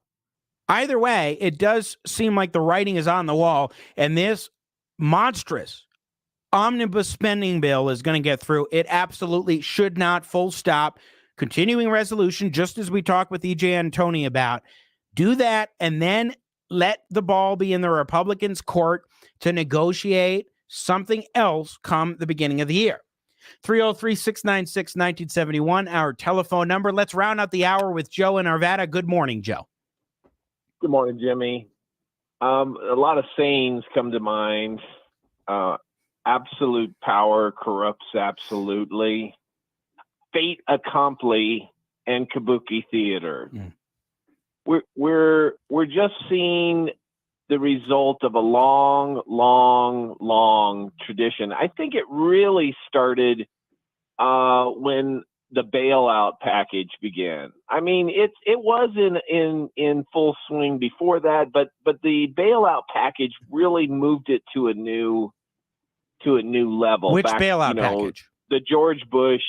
Oh yeah. Oh wait. You know, the pigs at the trough is what we called it when we went downtown to John Caldera to protest the massive. I think it was 70 or 700 billion, wasn't it? Something like that. Yes. The numbers are just so astounding. 700 or 800 billion. Yeah. And then there was the stimulus package that I think was 900 billion. And that one was seen as astronomical. And I remember Sarah Palin's, you can't put lipstick on a pig. Right. Here's the thing. Everybody has to understand this. You get the government you deserve. You voted for these Democrats. And when I say you, yes, I'm pointing at the Democrat Party, the people that and the middle that voted for these idiots, they've already decided. You see, in their little phone calls, everyone's decided to go ahead and pass it. This is nothing more than a little show for us, the plebes. We're the peasants, the serfs. Oh, the oligarchy has decided already to spend the money. They all have their hand in the cookie jar, Yes. in the money trough. These people are doing it for power. See, they've already have a winning formula. The Democrat Party already knows. They pass these monster bills. They get ready for the just avalanche of cash that they're going to receive from all of the different sources, the lobbyists, they're going to fill up their coffers with our money. The Ukraine is nothing more than a big way to shove money. I know you don't agree with that, but I'm just telling you. I got to run to break because we're up against it now. But other than the Ukraine point, Joe, I completely agree with you, and including the kabuki theater that the Democrats are playing. That's a rarity where we pretty much agree, Joe. But good to have you. 303-696-1971. Adam Weiss joins us, PR guru on the other side. I'm Jimmy Sengenberger in for George Brauchler. Stay with us.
Hour number 3 begins now. Jimmy Sengenberger filling in for George Brauchler here on News Talk 710 KNUS. Thanks for being along for the ride. In the next segment, we will return to the telephones at 303-696-1971.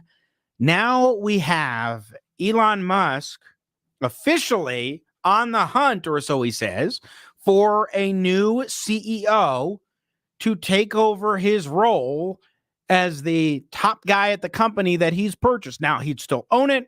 He says he'll be running the software and servers teams, but he won't run day in and day out operations over the whole company. And that's after a poll that he put out just 3 days ago, December 18th. Should I step down as head of Twitter?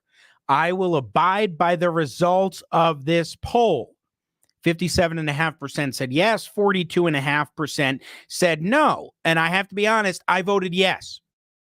And the reason why I voted yes is because I want Elon Musk's Twitter experiment to succeed. And I don't think he's the guy who can bring what's necessary to the table day in and day out. Good to have him owning the company. Good to have him setting the tone and saying these are the things we need to do as far as free speech. But is he the right guy to be CEO over the whole company? I don't really think so. But is this a surprise that he's stepping down from that role as CEO? What are we to make of it, and where will the company go from here? To talk about it, let's dive into the conversation with Adam Weiss, who is the CEO of AWMPR Public Relations and is a political strategist, PR guru. Adam, good morning. Merry Christmas. Happy Hanukkah. Good to be with you.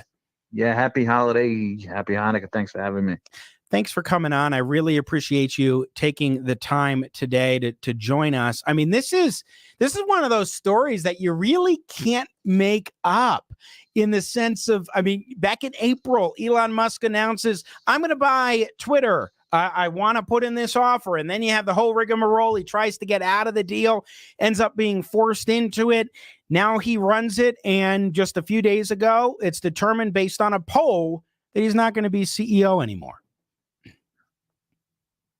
Yeah, I mean, I think he took this, I was looking at it as a way, possibly a way to save face and maybe go into a role as on the board, chairman of the board, and get out of the day-to-day fighting, culture war battles. He seems like he's stepped right in foot of what Trump used to go through in these daily battles with journalists and the tech titans. And it's very difficult, if you've never been in it, to just constantly, people look at it and say he's fighting the war, but while he's fighting this, they're going after Tesla, they're going after his filings, they're looking where his kids are, they're digging into his children. You don't see the back with these media, what these institutions we call the media these days are doing. They're digging into every single slither of his personal life, looking for women he might have dated 40 years ago and he might have kissed on a cheek. So it's a tough battle to fight when they're trying to ruin his life and they're trying to ruin his businesses. They're trying to ruin his career. And he's been a visionary. He's been a leader. He's created the greatest electric car company in the world. And he's been loved in most of his life by the media and by, what we call the institutions. And since he's decided to take on this battle for freedom and for First Amendment rights and, free speech, man, has the media created an onslaught against them. It's has many echoes of Donald Trump, doesn't it? Somebody who was beloved by the media and the Hollywood establishment, the establishment in Washington, D.C., both sides, Republican and Democrat politicians were fans of Donald Trump, and he donated to them and all of that. And then he becomes president of the United States. Well, he first becomes a Republican nominee and then becomes president of the United States. And then they turn on him in a way that we are now seeing of one of the richest men in the world, Elon Musk, particularly since he's now the owner of Twitter. Correct. It follows the same logic that somebody decides to take on the establishment, becomes somewhat, I wouldn't even say Elon's conservative. He believes in free speech. And And if you followed the news the last couple of years, you followed the account, you knew there was one side, and they were denying it.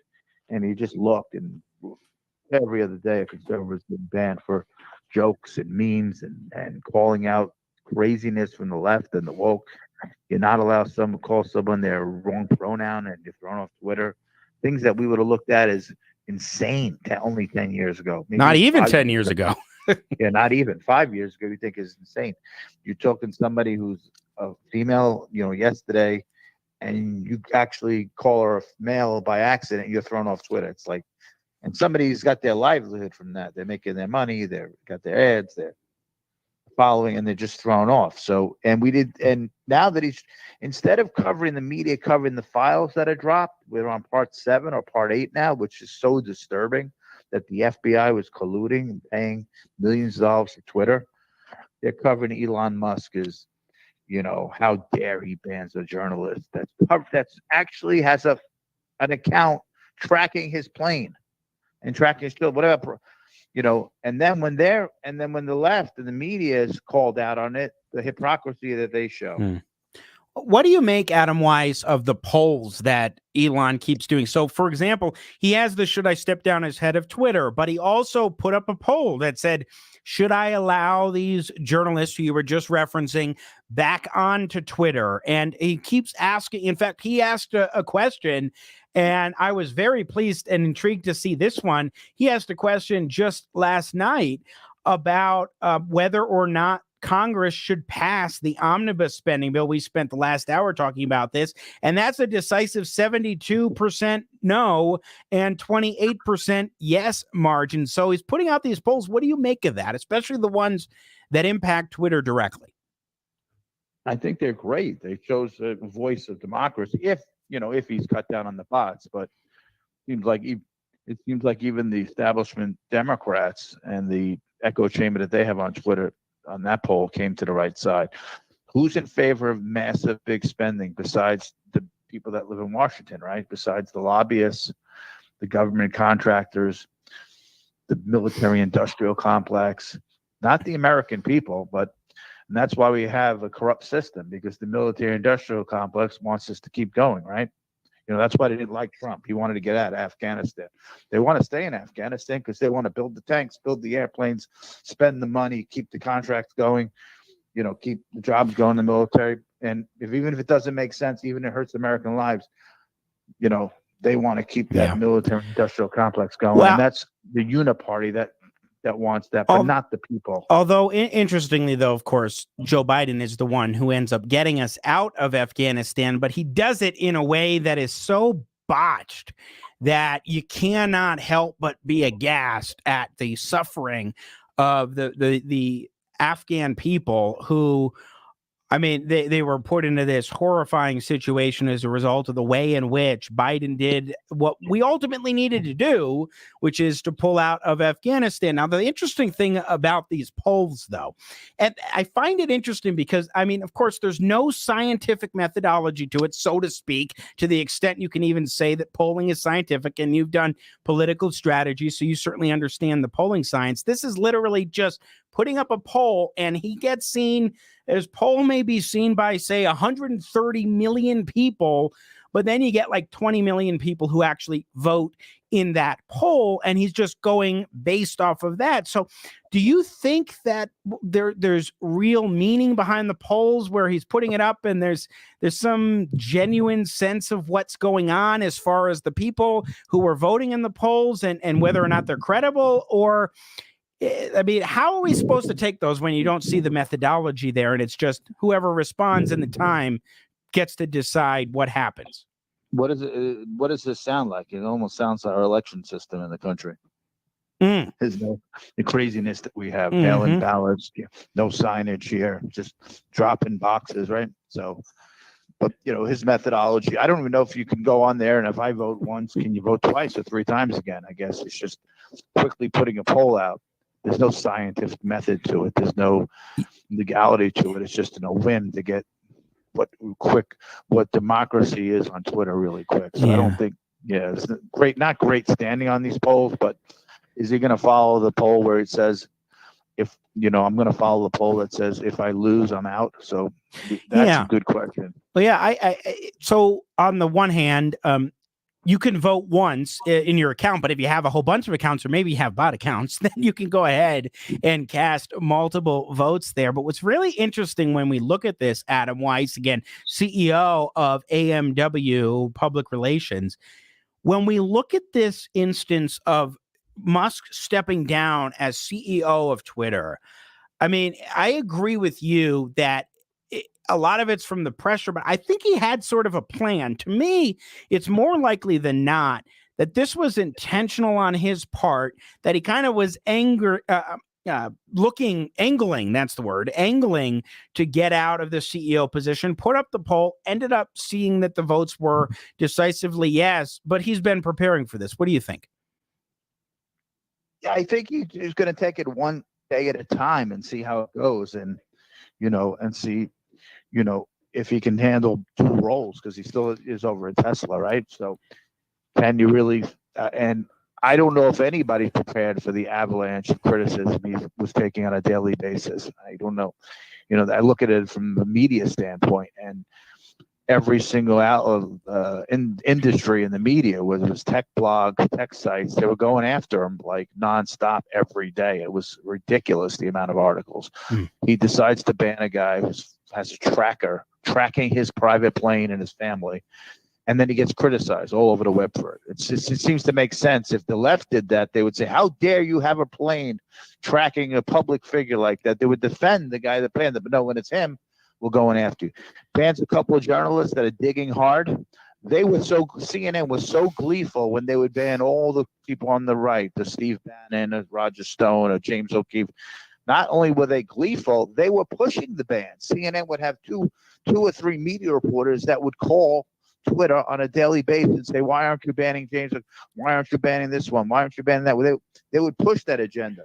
So they were gleeful. But when all of a sudden, when 3 or 4 journalists get suspended for a few days, hyperventilating every article against Musk. So it's a lot of incoming fire that we don't see. We just see that, but a lot of personal stuff they're looking into. What are your kids doing? What are you doing? What about the kid? So there's a lot to take there. Does he need that heat? Right. When he has an empire, and he's got to watch out for shareholders. Sure. He's got to watch out for empire. You got to watch out for especially on the Biden administration. We don't trust him for a second. He could sick the SEC on him. He could sick the Justice Department. So, yeah. At the same time, though, isn't he kind of asking for it on the sense that he is going against the grain? He's bringing out the Twitter files to lend transparency. He's hitting hard against the left and throwing a lot of punches. So isn't it to be expected that those punches are going to be thrown right back at him, because he did make a determination proactively, and rightly so, to push back, to fight back? But we're waiting for the day, because it goes back 2 years ago. The New York Post ran this article. It was a Hunter Biden laptop. Right. The media just denied it. Usually the New York Post is a big paper, tabloid, news, TV stations pick it up. Everybody ignored it. Now he's actually showing internal files, communications, the truth, facts, everything, and the media still won't pick it up. So we're waiting for the day that they turn around and not as corrupt as they are these days, and it's still not happening. Even if you put facts in front of them, and it still whispers. They won't even cover these files being dropped. It's insanity. Adam Weiss, let's talk about some of the lessons that we can all maybe learn from this, given your background and experience in public relations as the founder and CEO of a significant company in AWMPR Public Relations. What lessons can we extrapolate from the experience that we're now seeing with Elon Musk over the past several months, but especially the past several weeks? If you decide, one of the things, if you decide to get into politics and have a conservative thought, be ready to be attacked. If you go online, if you go in the media space, if you want to fight the culture wars, but I do it in a kind way, do it in a gentle way, do it in a smile. Don't be, one of the things that President Trump did and why he did make so many enemies, he was a really tough fighter. And he was very combative, and just, it rubs a lot of people the wrong way. It rubs a lot of independents the wrong way. And you can do the same messages in the same manner, the same principle, the same policies, but do it with a smile the best you can. Mm-hmm. So that's what Good I can, advice. one of the great advices I can say, because Ronald Reagan won 2 landslides, incredible landslides, 50 states, 49 states, because he preached conservatism with a smile, and he didn't let any of the incoming fire get to him. And if he did fight back, it was with a smile and a joke. Trump was really, but to the benefit of Trump, he built up a movement of so many people that, stand by his side because he was such a fighter. Right. Now, I think there's a very important point to be made there about, I like that, preaching conservatism with a smile. That's what Reagan did, and that's what we all need to do. So let me ask you one final question. Go ahead. We'll quickly on that. The battles are won in the middle. And and a lot of our conservatives that won these primaries, they were hard-edged conservatives, and I like them, and they have great principle. I wish they win, but you can't win just with hard-edged conservatism. There's too many people that aren't involved in politics, the moderates, the independents, and if they see that hard edge, and the media is going to show those hard-edged candidates more, and try to do. So the better we have people with smiles, we're going to win more elections. Do you think that Elon Musk has somebody in mind, Adam Weiss, that he's ready to put into place as CEO? Because if it is the case, as you and I believe, that Musk was planning for this, he was at some point or thinking, taking it a day at a time, but sort of had in his mind, I might need to make the switch to CEO. He even posts that question thinking it's a possibility. You would think, okay, if it was intentional on his part in that way, that he has somebody in mind and it shouldn't be too long. But if he doesn't make that appointment in a short order, then maybe that's an indication it wasn't expected that he was going to get a poll turnout to be all these yes votes, and he thought it would be far more no. What do you think in that regard? Do you expect he'll get somebody put into that post pretty quickly? I think he has probably a decent list of people really qualified that in his circle, but they have to, those people have to decide, do they want to go into this role and, have a microscope under you for everything you do, from your family to your path to your business practices. It's a tough thing. If you're going to continue that path that Elon's doing, making it transparent, showing the corruption in the past, making it a place where it's, nobody's going to be banned anymore, then he's going to take heat. It's going to take heat from the government. It's going to take heat from the press. So that new CEO has got to be willing to do that. That's the real question. I'm sure Elon has a growing number of, colleagues that he knows that he can ask to step in. Final question before we let you go, Adam Weiss, and really appreciate your time this morning. How big of a deal really is this over on Twitter? Because if you think about it, it isn't in even the top 5 social media platforms. It's only like a quarter of Americans, I think, that are on the platform. Yet in the media, we tend to give Twitter this outsized influence because, well, all the influencers are on there. All of the folks in the media and in DC are on it, yet not as many average Americans. So given that, to what extent in your mind does this really matter? It matters because the media shapes culture, the media shapes policy a lot, and the media shapes stories, right? Obviously.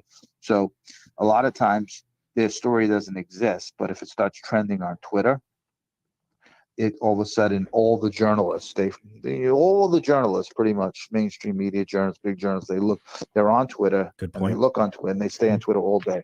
So if they see if you and I break a story and it's trending on Twitter, usually media picks it up and will write a story, and then others might write a story, and then it amplifies. So that's why it's important. Even if Facebook's way bigger, they don't have that. Facebook stories, they don't have a trending section, and people are going to pick up stories from Facebook. So that's what makes Twitter so important and interesting, that it amplifies. It goes from Twitter trending to the press, then to TV, then to other places. So that's because it's such a user-friendly thing that the media can directly, write to each other and see what's trending, and they find that's why it's taken a life of its own, Twitter.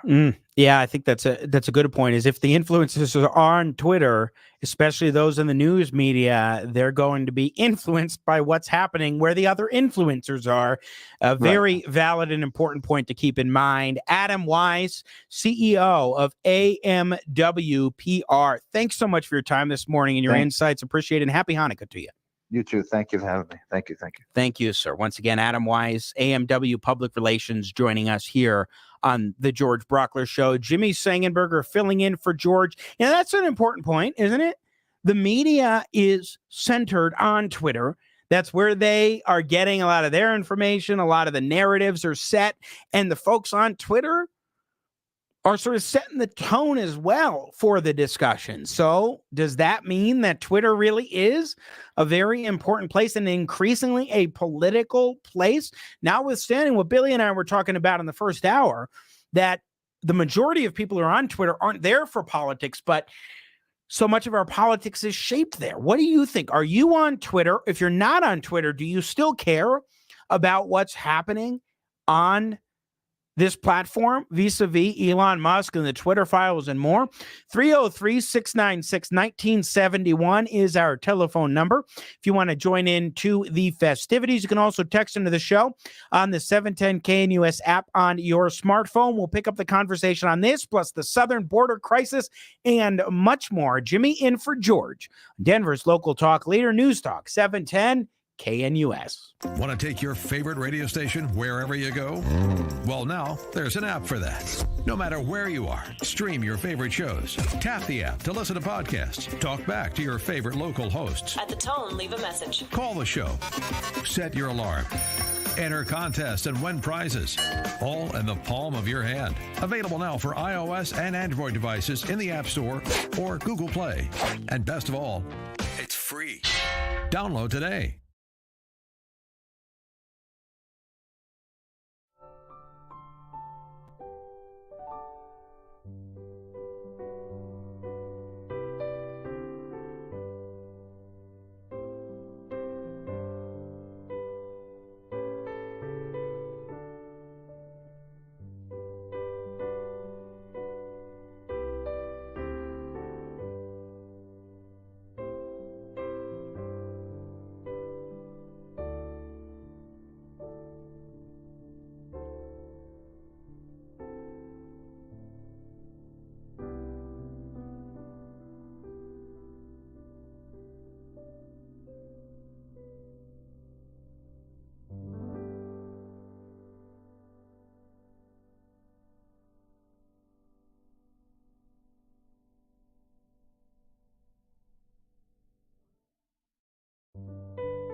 Gotta love Little Christmas with Clapton. Thanks, Billy, for plugging this one in from his album Happy Xmas, a really great Christmas album, by the way. It is indeed Eric Clapton's own rendition of the classic Christmas tune, White Christmas. As we continue, Jimmy Sengenberger in for George Brauchler, News Talk 710 KNUS. Vice President Kamala Harris was on, I think this was a clip from NPR, where she basically said, we want social media platforms to play ball more with the federal government. Take a listen to this. So what I would say about any social media site is this. I fully expect and would require that leaders in that sector cooperate and work with us who are concerned about national security, concerned about upholding and protecting our democracy, to do everything in their power to ensure that there is not a manipulation that is allowed or overlooked that is done with the intention of upending the security of our democracy and our nation. What does that mean? Upending the security of our democracy and our nation. Who gets to determine what does or doesn't do that? Notice those language choices too. Fully expect and would require, cooperate and work with us. And this certainly has echoes of Jen Psaki, the former White House press box, who back in February of this year regarding COVID said this. So our hope is that all major tech platforms and all major news sources, for that matter, be responsible and be vigilant to ensure the American people have access to accurate information on something as significant as COVID-19. That certainly includes Spotify. So this disclaimer, it's a positive step, but we want every platform to continue doing more to call out mis and disinformation while also uplifting accurate information. It's a positive step, but there's more that can be done. We want these platforms to do more to call out mis and disinformation. We also want them to push up certain content. It's no wonder you get, with an attitude like that, something that we now know as the Twitter files, where via Matt Taibbi, Barry Weiss, Michael Schellenberger, and a couple of other reporters, journalists, we now see the veil unlifted at Twitter. And we have seen more and more disturbing things about, to the extent they're engaged in the politics side of things over at Twitter, more and more of what they have done as far as skewing the political conversation. I have to say that I was quite stunned. Now, you can't draw a straight line necessarily. It's easy to do it. You want to do it. There's the temptation to draw a straight line and say, they were doing this, therefore it's directly tied to that. You know, I think that it's more likely than not that certain things are connected, but it's hard to just genuinely and completely draw a definitive straight line sometimes. But on Monday, the 19th, when Schellenberger went on Twitter and released Twitter files number, I think it was 7, there were some shocking elements to this, including a September 2020 tabletop exercise on a potential hack and dump operation relating to Hunter Biden and Burisma. Just weeks, this happened at the Aspen Institute, just weeks before the Hunter Biden story was ready to go out by the New York Post. And it is obvious that they knew this story was coming regarding Hunter Biden at the FBI. And even we know from what Schellenberger reported that the FBI paid Twitter nearly $3.5 million of taxpayer dollars, your money, to ban accounts linked to conservative voices and target foreign influence operations. I mean, this was the most damning, in my view, the most damning of all the Twitter files. And I mean, it shows a lot about the problems of government getting involved in free speech, getting involved in debate and discussion in a way that they couldn't otherwise do except for manipulating or paying off social media platforms, because it would be unconstitutional flagrantly for the government to do it themselves. Well, isn't it unconstitutional under the First Amendment for the feds to do that themselves as well through a company? At the very least, it's violating First Amendment principles, as California Democrat Ro Khanna, U.S. Representative, said in an email to Twitter folks. Goodness gracious me. 303-696-1971, our telephone number. Jimmy Sengenberger in for George Brauchler. Let's go to Frank in Evergreen. Good morning, Frank. How are you? Good morning. Merry Christmas to everyone. Merry Christmas to you too. What's on your mind? Well, first of all, we need to call people like the vice president what they are. We need to say they're communists and move on. See, I wouldn't use that, because I don't think that ideologically she actually checks all those boxes as far as the statist goal of controlling the means of production, etc. But whatever she is, communist or not, it ain't good. Let's just leave it there, Frank. Go on. I agree with what you just said. And the rabbi was awesome. A quote from Al Capone. He was a PR guy. He was a PR guru, yeah, not a rabbi. You can get a lot more with a gun and a smile than you can with just a smile. And he's absolutely right about that. Yeah. And the Republicans are never going to start winning again until we start, and I use that term loosely, we, because I'm not a Republican anymore, but until they start calling BS on stuff like what what the vice president just said. And it's just not going to happen, because I know you know the Constitution really well and all that. That's great. But the average person, especially the kids, don't have a clue what the Constitution even is. Very true. When you talk about that to them, you lose the audience.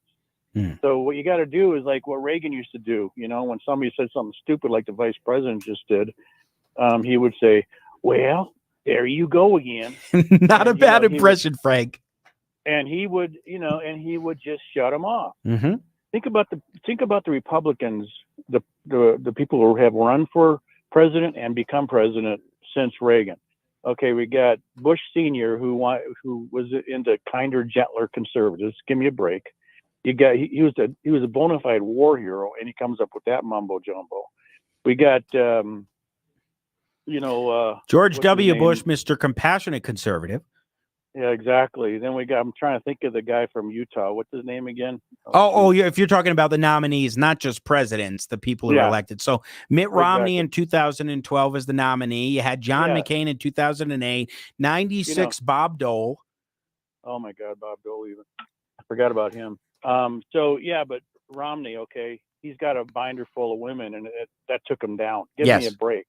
And you got McCain, who meets with, during the financial meltdown that was caused by the Democrats, he meets with them before the election to try to resolve the issue.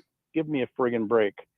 These Republicans are just losers. They're downright losers. And until the Republicans belly up to the bar and start calling BS on stuff like what we just heard from the vice president, they're not going to win again. And it's just not going to happen. Yeah, I mean, Elon Musk is an American hero, and we need about 1 billion more of him. Why do you use that term? Because American hero is a very strong choice of words, Frank. It is. And you can convince me the hero isn't there, but I equate him to people like Henry Ford. He's an amazing individual. He wasn't born here, so he can't be president, obviously, but you can argue, well, he's all subsidized by government. Give me a break. He took the opportunity and ran with it. If it wasn't him, it would have been somebody else. And the other thing is here we take the opportunity. Every time Twitter comes up, we take the opportunity to jump on his case, and then just feather in a few negative comments about Trump in the process. why aren't we talking about the head of Amazon, the head of Facebook, the head of these other social media outfits these are the ones that we need to be outing and saying, no, these are the guys that are screwing up our country. Yeah. And, but why do we just let the Democrats dictate the narrative and say, no, we got to complain about Trump and Twitter and Elon today. And that's what we're going to do. Well, so a couple of things. One, before we go to a break, Frank, and get your response to this. Number one, I think that when it comes to controlling the narrative, an example of where Republicans totally failed was on abortion in this last election cycle. They allowed the Democrats to run roughshod over Republicans all across the country and did not create the accurate narrative that the Democrats were extremists on abortion. Instead, it was Republicans who were extremists on abortion. Heck, they made Joe O'Dea the most milquetoast kind of Republican that you could get in Colorado, and I enthusiastically supported Joe O'Dea, but they made him out to be some sort of extremist on abortion, which was just absolutely ludicrous. So that's just one thing I want to get out there and agreeing with you in terms of the narrative. But with regards to Elon Musk, and I think this principle needs to apply for President Trump as well, these individuals with very big personalities doing some very good things. Donald Trump did a heck of a lot of great things as president, should have gotten a Nobel Peace Prize for, as I've said many times, over the Abraham Accords. Elon Musk doing a great thing with Tesla or with Twitter. But I think we need to be very careful, Frank, about sort of not deifying, but putting these people on a pedestal. When you do look at, like, Elon Musk had his Hyperloop that never turned out. He's not a magician. He's doing some great things, but he does have a lot of things that he has failed this year. Over 20 recalls when it comes to Tesla vehicles and other issues. He's had been, I think, tossed down on like 2 different occasions as CEO of his own companies. So how do you think we should assess a guy like Elon Musk, given the flaws, in addition to the things that are good that he's doing, like right now with Twitter? Well, I stand by my comment. He's an American hero. Henry Ford had a famous quote when, because he was always pushing the envelope, especially in the manufacturing area, and he had bought this new machine. It was a huge investment back then. And the operator mishandled the machine somehow and caused it to crash. And the foreman fired the operator. Henry Ford came in and said, you know what, where's the operator? I want to talk to him. And the guy said he fired him. Get his butt back here. I want to see what he did so we don't do it again. This is the way life works, Jimmy. You have successes, you have failures, you have good and bad. And true. It's the truth is we need more people like Elon Musk, the Republican Party does, because the Democrats as a whole lie, cheat, steal, and kill babies. And I'm on board with the kill baby thing that you're against. That's my number one issue. So they didn't do jack on that. They should have. And the thing is, they're just a bunch of puff muffins, because when you really challenge them, they just kind of evaporate. Okay. Right? They don't argue with you about Sure. it. No, I see what you mean. And right now, Elon Musk is somebody who's emblematic of what you're talking about. I see, Frank, we got to run to a break, or at some point the computer is going to cut me off. Thanks for the call. Really appreciate it, Frank. Good call. 303-696-1971. I'm Jimmy Sengenberger, in for George Brauchler. We've got one more segment in this hour. Another hour up ahead, though, we'll talk about the immigration crisis at the southern border and the silence that is deafening by the Democrats. Jimmy in for George, Denver's local talk leader, News Talk 710 KNUS.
We just had Saturnalia, right?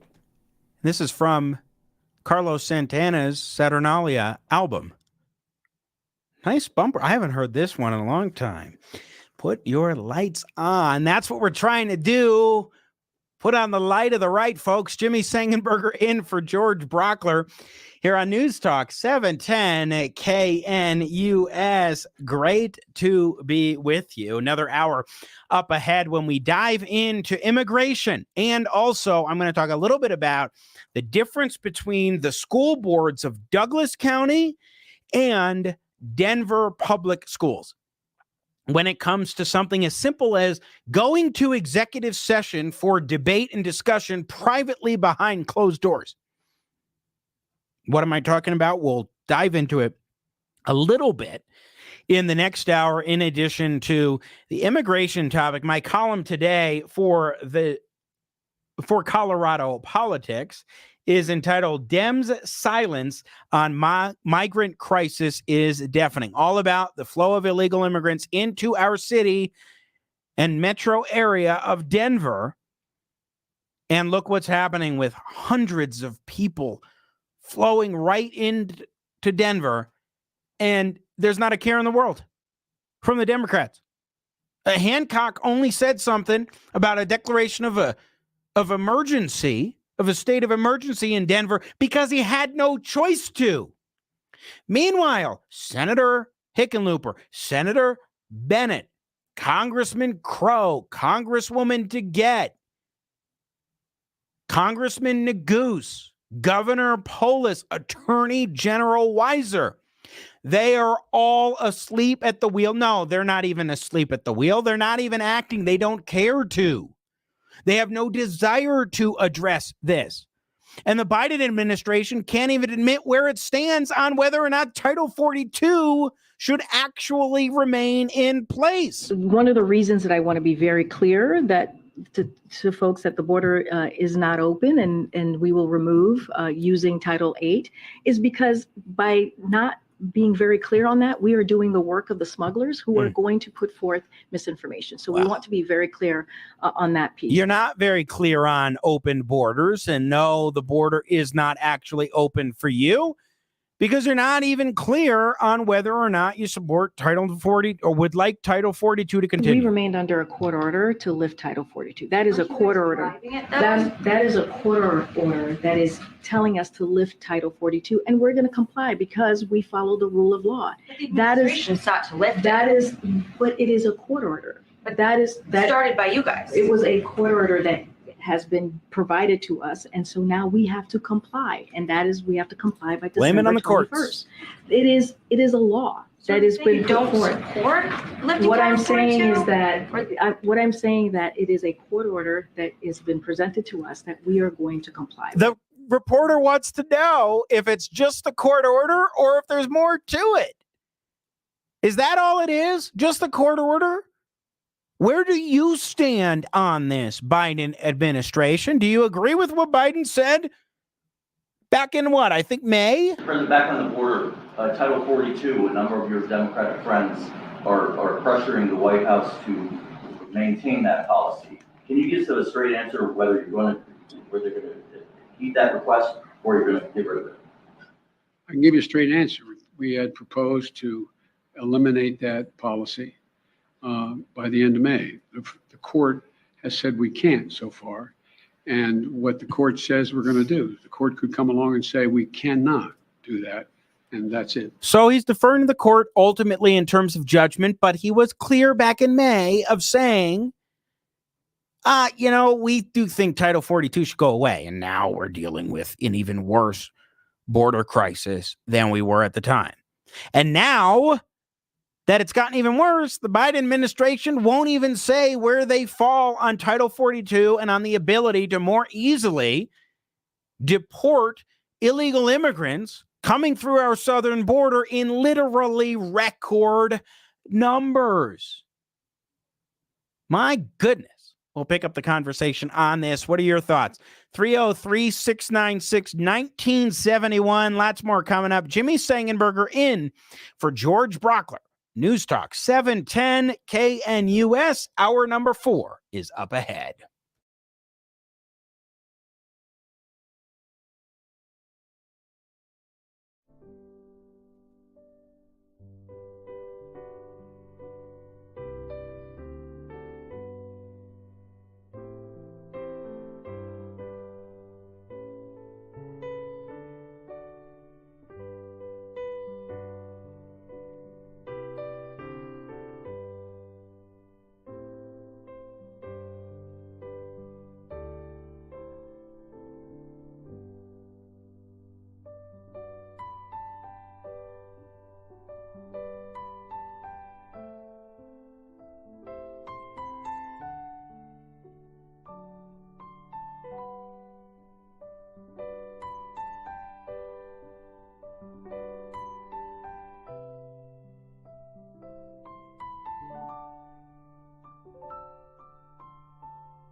Fourth and final hour, Jimmy Sengenberger rocking and rolling back in for George Brauchler. Gotta love ZZ Top, sharp-dressed man kicking things off. Very nice.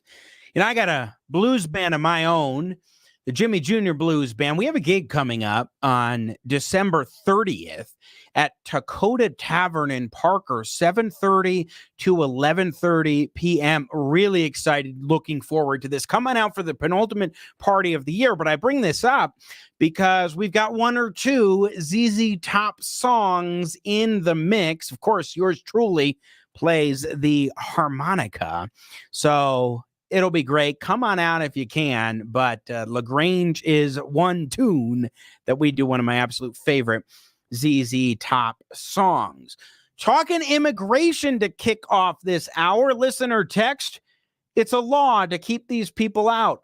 How about following that law? By these people, he means the illegal immigrants coming across the southern border amidst this stirring border crisis that has been festering for far too long, and now it is worse than ever before. At least that's what it seems to be.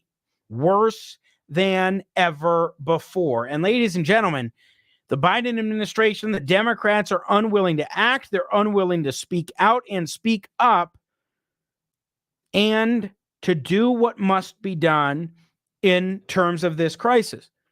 And they're waffling even on this Title 42, which the Supreme Court has now said we're putting a stay on ending it. It may not go away yet. We'll see how long this lasts, but it gives an easier process for deportation. Apparently, according to news reports, it's been used more than 2.5 million times to remove illegal immigrants who have come across the border. 2.5 million times in the past few years, 2 or 3 years. I mean, that is striking. Average like 1 million a year. So Karine Jean-Pierre, we played a little bit of clips from the White House press secretary in the last hour. But there's an interesting question. Oh, the Democrats could do what they want to do right now. They got control of the House and the Senate. And the media pushed Karine Jean-Pierre on how this border crisis can be handled better with Republicans when you have disagreements between Republicans and Democrats than when you have Congress controlled by the same party as the White House. We have reached out. We've done outreach to Congress. We have asked them, and by acting, again, putting forth this piece of legislation. Virtually no change in immigration policy with Democrats in charge. How's it going to get any easier when Republicans are in charge? Look. Again, we've asked for the $3.5 billion. We're going to continue to ask Congress to assist in helping with, especially congressional Republicans, to help us with what's going at the border. If they are indeed serious about doing that. How's it going to be easier with the GOP in charge when you can't even get your, you know what, in gear when the Democrats are in charge? I mean, that's a valid question. I think that's Ed O'Keefe of the Washington Post. I mean, this is not something that they can just sort of weasel their ways out of now. CNN even had a piece over the weekend. Everyone can now agree the U.S. has a border crisis. They're finally brought around to what we have been saying on this station, for example, for so long. In fact, I remember being in high school in the late 2000s myself, when I did a speech on illegal immigration in competitive speech and debate. Mid-2000s, I did that. And this is an issue that's only gotten worse over time.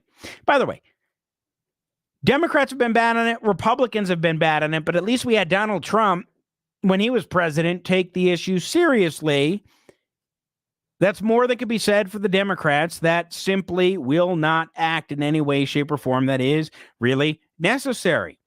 Karine Jean-Pierre asked about the border crisis. Here's the kind of answer. One of the reasons that I want to be very clear that to folks that the border is not open and we will remove using Title 8 is because by not being very clear on that, we are doing the work of the smugglers who are going to put forth misinformation. So we want to be very clear on that piece. Oh, we want to be very clear. We're not open borders. Yeah, that's not the sense that they're getting. Karine Jean-Pierre. They're not getting that sense. In fact, you go to ABC News, they had their story where they interviewed Governor Greg Abbott of Texas. And in this story, they interviewed a couple of illegal immigrants. I think they were from Venezuela. And they said specifically that they were basically welcomed by Biden. That's the thought that they had in mind, that this was something Biden said was okay.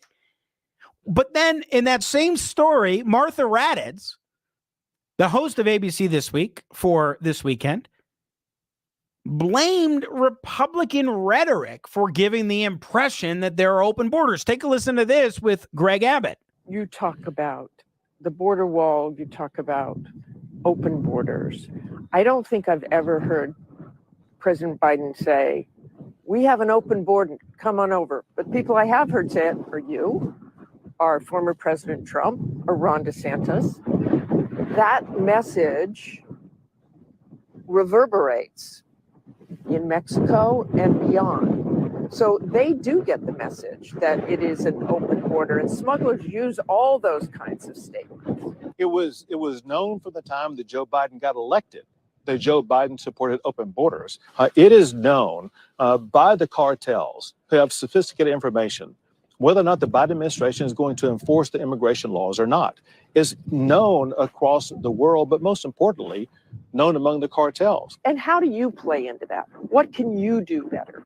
So we have every level of government doing everything we can to prevent people from coming into the country illegally, or repelling them, or arresting them and putting them behind bars. First of all, can't the audio folks do something different? Could they maybe have been indoors somewhere or something? You could even make out what Raddatz said. At least they got a closer mic and a better sound for Governor Abbott. But I mean, come on, you guys are national TV in one of the major Sunday shows, and you can't even get your audio right, let alone your argument straight with reality.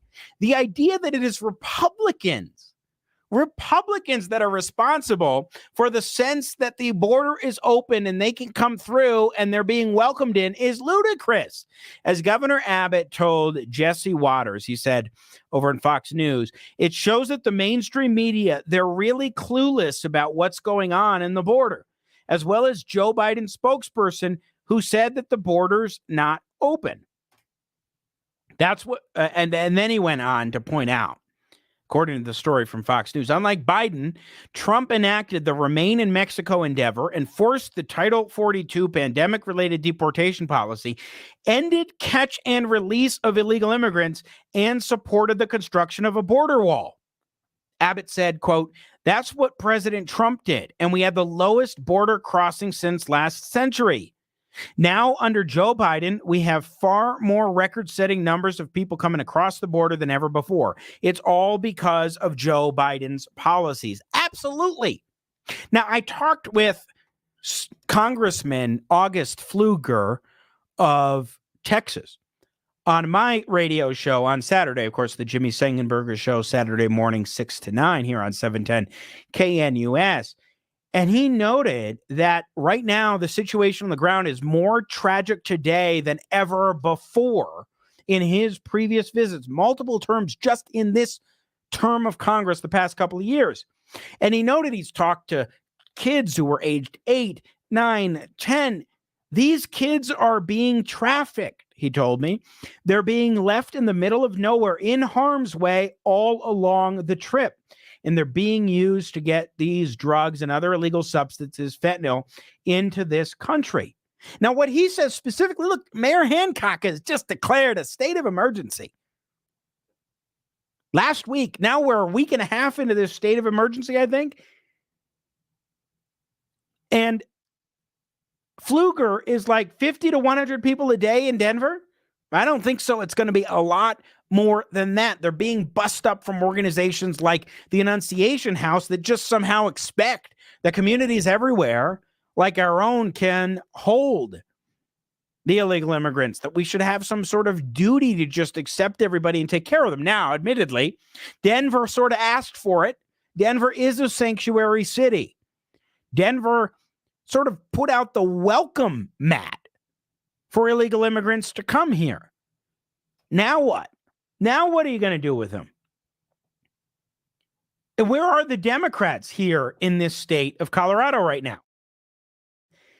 My column today for the Denver Gazette, or Colorado Politics, Dems' silence on migrant crisis is deafening, really talks about how the only Democrat, prominent Democrat in Colorado to really speak out about this issue is Mayor Hancock, and that's because his hand was forced. He had no choice but to declare a state of emergency and to do what he can now with the limited resources and tools that he's got. But think about the homelessness crisis. I talk to Democrats who tell me we've got a homeless crisis to deal with right now. We don't even have the resources for that. How are we supposed to put up hundreds and hundreds, probably thousands eventually, of illegal immigrants in rec centers and other facilities in Denver? How are we supposed to do this? And not only that, the Democrats were warned about this. The Greeley Tribune reported that advocates and organizations found that, quote, top state leadership didn't take them seriously aside from those working in the Office of New Americans. And look, this wasn't something not predictable. The Denver Gazette, folks on talk radio, others warning, this is what's going to happen in Denver if you allow this to continue unabated. Where are Hickenlooper, Bennett, Crow, DeGette, Neguse, Polis, Weiser? Where are they now? Their silence is deafening.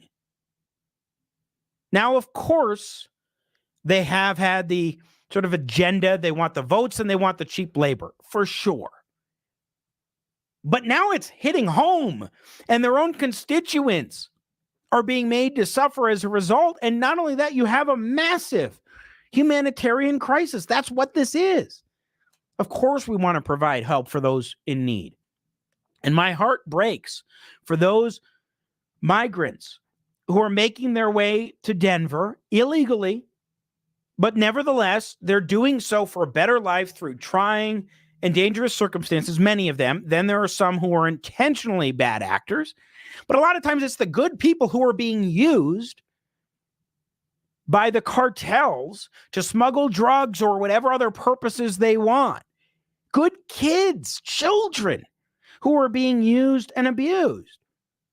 But the reality is this is a humanitarian crisis. We're about to have 0-degree temperatures tomorrow night, bare bones cold, below zero temperatures. As I write in Colorado Politics today, how can our governments and nonprofit organizations provide for eventually thousands of new impoverished people, not to mention our own homeless? Unless Colorado's Democratic leaders act decisively, we will inevitably reach the breaking point that Mayor Hancock has warned us about.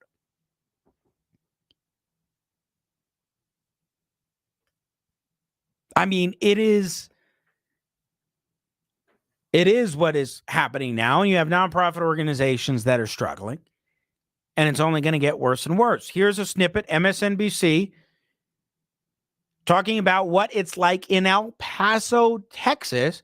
Brace for it here in Denver, folks. Really what we're seeing here is a city that is overwhelmed and in chaos. These families behind me here, these are some of the lucky ones. We're inside a shelter, but a lot of shelters are overwhelmed. I just came from the streets this morning. There are hundreds of people sleeping in the airports, at bus stations, on the streets, and it's actually really cold here. It was 33 degrees when we woke up this morning. Migrants were huddling together under blankets for warmth because even though Title 42 hasn't lifted yet, so many people have been able to come across. Not every nationality gets expelled, but we just spoke to people at this shelter here. Ruben Garcia, who runs this shelter, who says, look, already there are people sleeping on the streets. The numbers that will be sleeping on the streets if Title 42 lifts is unfathomable. And he says the federal government will have to do more.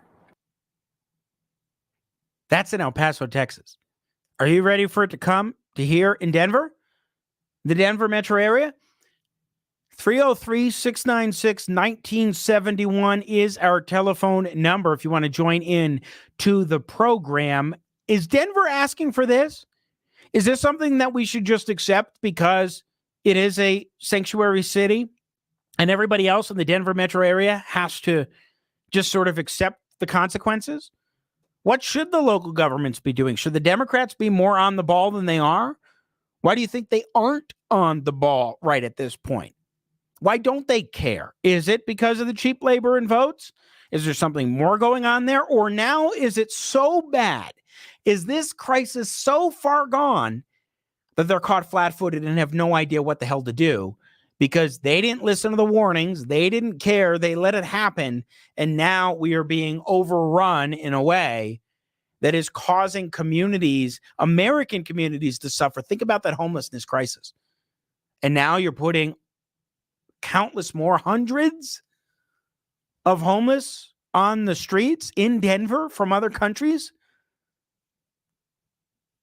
I mean, this is a disaster in the making. Make no mistake about it. What are your thoughts? 303-696-1971. Text into the show on the 710 KNUS app on your smartphone. I'm Jimmy Sengenberger in for George Brauchler. You're listening to Denver's local talk leader, News Talk 710 KNUS. Want to take your favorite radio station wherever you go? Well, now there's an app for that. No matter where you are, stream your favorite shows. Tap the app to listen to podcasts. Talk back to your favorite local hosts. At the tone, leave a message. Call the show. Set your alarm. Enter contests and win prizes. All in the palm of your hand. Available now for iOS and Android devices in the App Store or Google Play. And best of all, it's free. Download today.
May she rest in peace, the wonderful Etta James. Her version of that Christmas classic, Winter Wonderland. Beautiful, beautiful, beautiful. And yes, it looks like we're in for a real winter wonderland. Gosh, tomorrow night it's going to be below zero temperatures. And I mean, hopefully we'll have I'm not holding my breath for a white Christmas, but maybe with these cold temps, little snow, maybe we'll have a white Christmas. I certainly hope so. I am dreaming of a white Christmas and a winter wonderland this coming weekend. Good to be with you. I'm Jimmy Sengenberger, filling in for George Brauchler as we talk about the crisis at the southern border. This is the sort of attitude, a little bit of word salad from the White House. One of the reasons that I want to be very clear that to folks that the border is not open and we will remove using Title 8 is because by not being very clear on that, we are doing the work of the smugglers who are going to put forth misinformation. So we want to be very clear on that piece. By not being clear on that, we're doing the work of the smugglers. So we want to be very clear on that. Are you admitting, Karine Jean-Pierre, that the White House hasn't been clear that the border's not open, or at least that it shouldn't be open? What do you think? What do you make of this? 303-696-1971. Let's go to Jim in Denver. Jim, good morning. You're on with Jimmy in for George. Hey, good morning. I just wanted to talk about the hypocrisy of our so-called leaders with that border. The Chamber of Commerce has been asking for 30 million foreign workers for about 7 years. It didn't work out with the Trump folks. And not only that, but Texas has been touting how their labor force is so much cheaper than the rest of the nation for the entire NAFTA period. And I don't recall any of those Texas leaders being tree-hugging Boulderites, okay? So they're getting what they asked for. Not only that, but the Chamber of Commerce has estimated that over the next 25 years, they're going to need between 75 million and 120 foreign workers in this country to feed their member businesses, to keep their businesses in business, to keep them profitable. So the American people are on the back burner. They've been on the back burner for 40 years. So I don't know those specific stats from the Chamber of Commerce, but there's no doubt that the business interests in this country certainly want the cheap labor, and to some extent, it is, it is necessary to have some of that. But here's the thing: you need a legal process, streamlined process to do it in terms of work visas if you're going to go about this, not welcoming in a massive crisis of millions of people who we don't know who they are, what they're doing here, what they're bringing as far as drugs, etc. You've got children who are put into the thick of a situation where it is a humanitarian disaster in the making for them, for their lives into the future. I think, though, you need a real serious discussion if you're actually going to talk about what to do as far as any sort of lower wage workers and visas for workers that can get visas to come into this country for those very specific needs. We have successfully in the past, Jim, had programs like the Bracero program in the 1940s, for example, when Mexican workers were brought in a way that was legal, that was cogent. I mean, we need that sort of thing. Again, there's an interesting suggestion. Curious what you think, Jim. In the Wall Street Journal by Jason Riley, I always appreciate what he writes about. And he says the states should be able to create their own state-based visas, and that would help ease the border crisis because those states know what they need as far as workers that can come in and help pick up some of the slack. What do you think? I think the states are going to allow those workers across their borders into other states, turning everybody into a sanctuary state. And we're seeing it occur right now with all these buses coming to these liberal places like New York, Martha's Vineyard, Washington, Denver. Yeah. And here's we don't have a solution, and we don't want to solve this. it would take 15 minutes to solve this. What you do is 3 months in advance, you broadcast to the people that are paying these illegals that you're going to do a foreign walk down. You're going to take the military from the northern border and you're going to walk them in a line, and they're going to check the papers of your employees. There wouldn't be enough Greyhounds and cars driving south. These people would be walking Well, south to get out look, of here. here's the thing, Jim. And if they don't adhere to this, you deport the employer. You can't do that because they're American citizens. You can't force an American citizen out of the country. That's in total violation of the Constitution. But Jim, having consequences for hiring illegal immigrants is a different thing. I mean, look at E-Verify. That's the program that should be put in place. But guess what?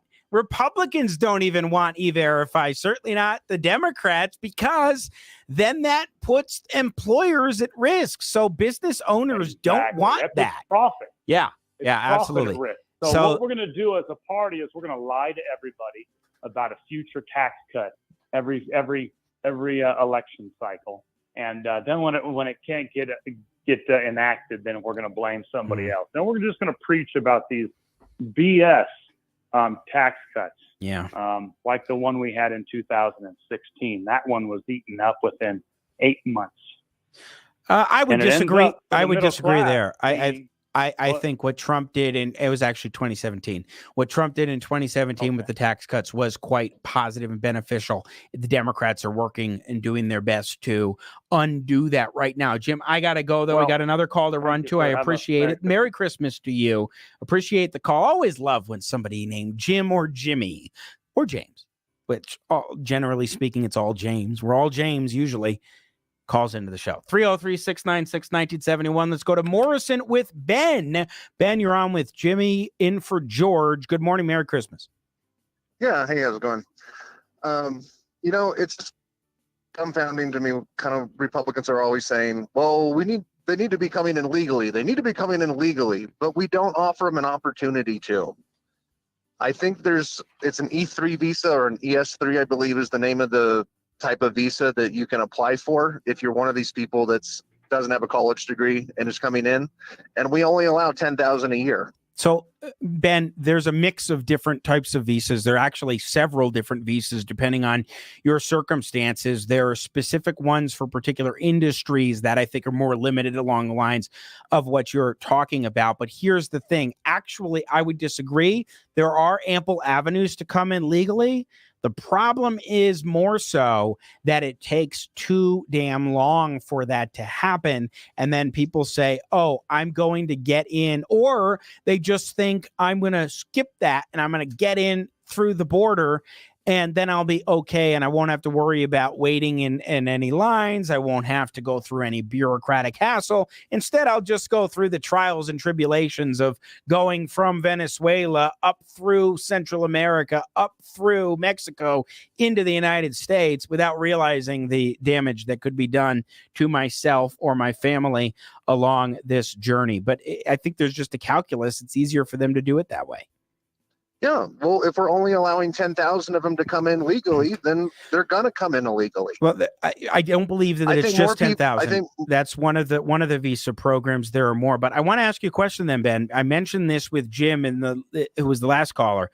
Jason Riley talking about proposals, and these have been out there for a while, of allowing the states to create their own visa programs in concert, of course, with immigration customs, but to make their own visa programs so that they can bring in the workers that they need for their individual states. What is your opinion on that, Ben?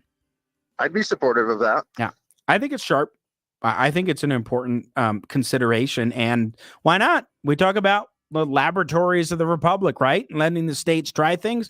Why not? If a state recognizes that they have more need, why not give them the opportunity to welcome in workers under a state-based visa? Yeah, California needs seasonal workers to run all the fields and everything like that. If they need to pull them in the summer, by all means, bring some people in, and then have them go back when they make some money and they make it legally. They get taxed on it, and then they can go back home when the season's ended. do something else. It's So I not don't like have an issue with that. it's not like we haven't tried this before in decades past, the 40s and 50s. The Bracero program as just one example. Ben, good call. Thank you. Merry Christmas to you. I appreciate it. Let's go. All right. We had Jim. Now we go to James and we got Jimmy. We're getting the trifecta. Good morning, James. How are you? Oh, to people that call in and think that we don't offer them a legal way to get into this country. I wish they could see my eyes roll because we don't need no more. We have plenty of people camping on our curbs. Until we get those people off our curbs, we don't need no more immigrants in our country. So I don't agree with that in this sense. In terms of, and again, I'm talking legal immigrants, by the way. I'm not talking illegal immigrants. That's a separate category in my view. But when you have a crisis of homelessness, for example, big problem there. A lot of them don't want to work and they find themselves in these positions, or they're drug addicted or what have you. You can't just force them to live their lives in a certain way. We should make it more stringent as far as, say, programs to support the homeless and saying you got to be looking for work, you got to be actively working, etc., to provide shelter or what have you. I certainly agree with that, but I think the situation is more complicated, especially when you get into lower wage jobs that, yes, there are jobs out there. You talk to businesses that are very clear on this in certain rural areas and so forth. There are jobs out there that Americans will not take. That is true, and it's not just a matter of paying them more. But, I mean, your point is well taken, but there's more to it than that. Our government made that problem. They put those people on the curb. They made those people lazy, and we're going to bring more people into our country and destroy them with more free stuff. We don't need more people into this country. We need to teach the ones we have to get back to work. I think there is a lot of truth in what you're saying, James, especially the aspect of the federal government. In terms of the government, in terms of the government going ahead and saying, we're going to provide you with all these benefits, et cetera, that has absolutely impacted the work ethic of Americans when you've come to welfare and so forth. I couldn't agree more in that regard. That is one of the curses of this welfare state, which needs to be pared back. Yes, I agree on the one hand. Absolutely. But at the same time, that doesn't mean that there aren't jobs, especially in the interim, that you need workers for in certain positions, and having some of these visa programs can fill those gaps and those needs. Thank you, James, for the call. I appreciate it at 303-696-1971. My point is to say this is a complicated process, the complicated issue. But here's one thing that's absolutely crucial to keep in mind, and we can all be united on in this station, in our audience. Illegal immigration needs to be stopped at the border. The Biden administration is feckless. They are weak. They aren't doing what needs to be done. Democrats in this state, feckless and weak. They aren't pushing to do what needs to be done. And simply declaring a state of emergency on the part of Mayor Hancock ain't enough. Ain't going to do the trick. Listener texting in, and I think there's a lot to be said here about how the Catholic Church has a lot to answer for in terms of the illegal immigrants that they are helping to bring in here. This listener points out that Annunciation House, which is the organization that is bringing a lot of these illegal immigrants up from the border into Colorado, into Denver. The Annunciation House is funded by the Catholic Church. Norma texting this in. Yeah. I mean, the Catholic Church, and I say as a Catholic, I think there needs to be a discussion with the church about what in the world is going on here, because I understand you want to care for those in need, my brother's keeper, and the Catholic Church is the best entity in providing for support for those who are in need. Catholic Charities, you can't get any better than that. You can't get any better than that in terms of providing support for those in need. But there comes a point at which compassion denies reality. And that includes the reality that we cannot just assume thousands and thousands, millions of illegal immigrants suddenly coming in. That's not actually compassionate. What's going on in Denver right now ain't compassionate. It's denying reality. And yes, there needs to be a discussion with and among the church about that exact point. We'll take one more call on the other side, and I want to squeeze in something about the difference between Douglas County and Denver Public Schools and their boards of education. Keep it right here. I'm Jimmy Sengenberger in for George Brauchler here on Denver's local talk leader, News Talk 710 KNUS. Want to take your favorite radio station wherever you go? Well, now there's an app for that. No matter where you are, stream your favorite shows. Tap the app to listen to podcasts. Talk back to your favorite local hosts. At the tone, leave a message. Call the show. Set your alarm. Enter contests and win prizes. All in the palm of your hand. Available now for iOS and Android devices in the App Store or Google Play. And best of all, it's free. Download today.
Is it too little too late? The Hill reporting the following. Senator Kyrsten Sinema, Independent Arizona, plans to lead a bipartisan group of senators on a trip to the U.S.-Mexico border next Congress to see the country's broken immigration system up close. In a floor speech on Tuesday, she said, quote, "Part of the problem is that many in Washington have never taken the time to really see our border up close. Without seeing it for all of its diversity and its challenges, it can be easy to rely on the partisan talking points instead of focusing on the meaningful, realistic solutions." She's going to be partnering up with Senator Tom Tillis, the Republican of North Carolina, to bring this group to the border. Well, you know, I guess it's something. Better than nothing, maybe? We'll see what happens and what comes of it. Once again, Jimmy Sengenberger in for George Brauchler. Thanks for being along for the ride this morning. By the way, I will be in for Deborah Flora this coming Friday from 3 until 4. That will be good. Kind of teeing up for the weekend when I'm excited for what I've got on my show this coming Saturday morning, the Jimmy Sengenberger Show, 6 to 9 every Saturday morning on News Talk 710 KNUS. I'll have on my good friend, Rabbi Jonathan Hausman. We'll talk about the true meaning of Hanukkah, the true story of Hanukkah, and pose the question, is it really the Jewish Christmas?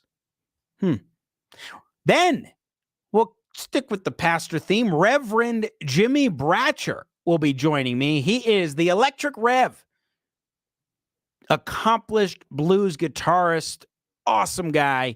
I've been listening to him since I was in high school. I'm excited to have a conversation with the Electric Rev, Jimmy Bratcher, this coming Saturday and on Christmas and the blues. And Santa's coming.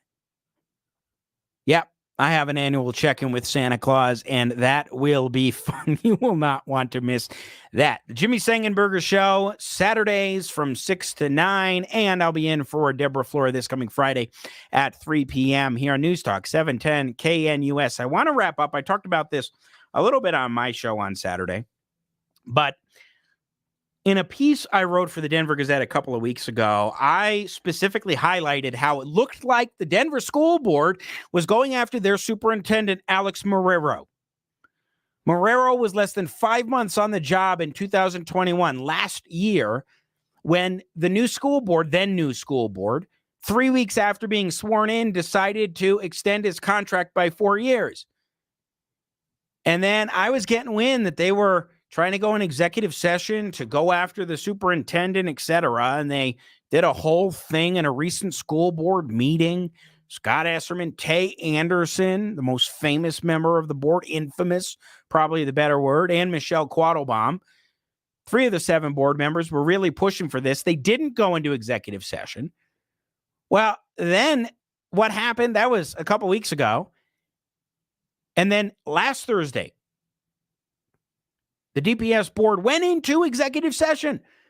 My sources tell me it was for 4 hours, 7:30 to nearly 11:30 p.m. That executive session went on for. And ostensibly it was to talk about the superintendent and also to get answers to legal questions. Why am I bringing this up right now? Well, I wanted to squeeze it in at the tail end, but take a listen to the stark difference in how the incompetent Denver School Board approaches this issue compared with the Douglas County Board of Education. Here's a snippet of their meeting before they went into executive session. At this point, we have This is to the make a president of the motion school to, board. may I have a motion to move into executive session? So moved. May I get a second? Second. And so we'll go ahead and open that for discussion. We'll start with Director Esserman. Scott Esserman. I had sent out the email expressing the need for executive session. I'd like to do executive session to meet those needs as discussed in the email. I sent an email for executive session. We just want to talk about the contents of the email. I'm not telling you about. Questions, Vice President Anderson. Thank you, Madam President. I'm Tay going Anderson. to support moving into executive session for other purposes of us to be able to discuss legal matters with our attorney on ongoing legal proceedings, and also the ability for us to talk about personnel matters. Any other questions? Ongoing Director legal Baldwin? proceedings. I want to say that I have no idea what is going to be discussed in executive session, so I feel uncomfortable voting to support this, so I'll be voting no. Scott Balderman, we'll get back to him. Vote no. Okay. So, Attorney Thompson, is this something that you could help us with in terms of how Now she's looking to the legal descriptive counsel for duties are DPS. required by law? Can we move them to just with a general statement that this is regarding personnel matters? And it was noticed as a discussion of the superintendent's contract and to give an update on litigation matters. So would that mean?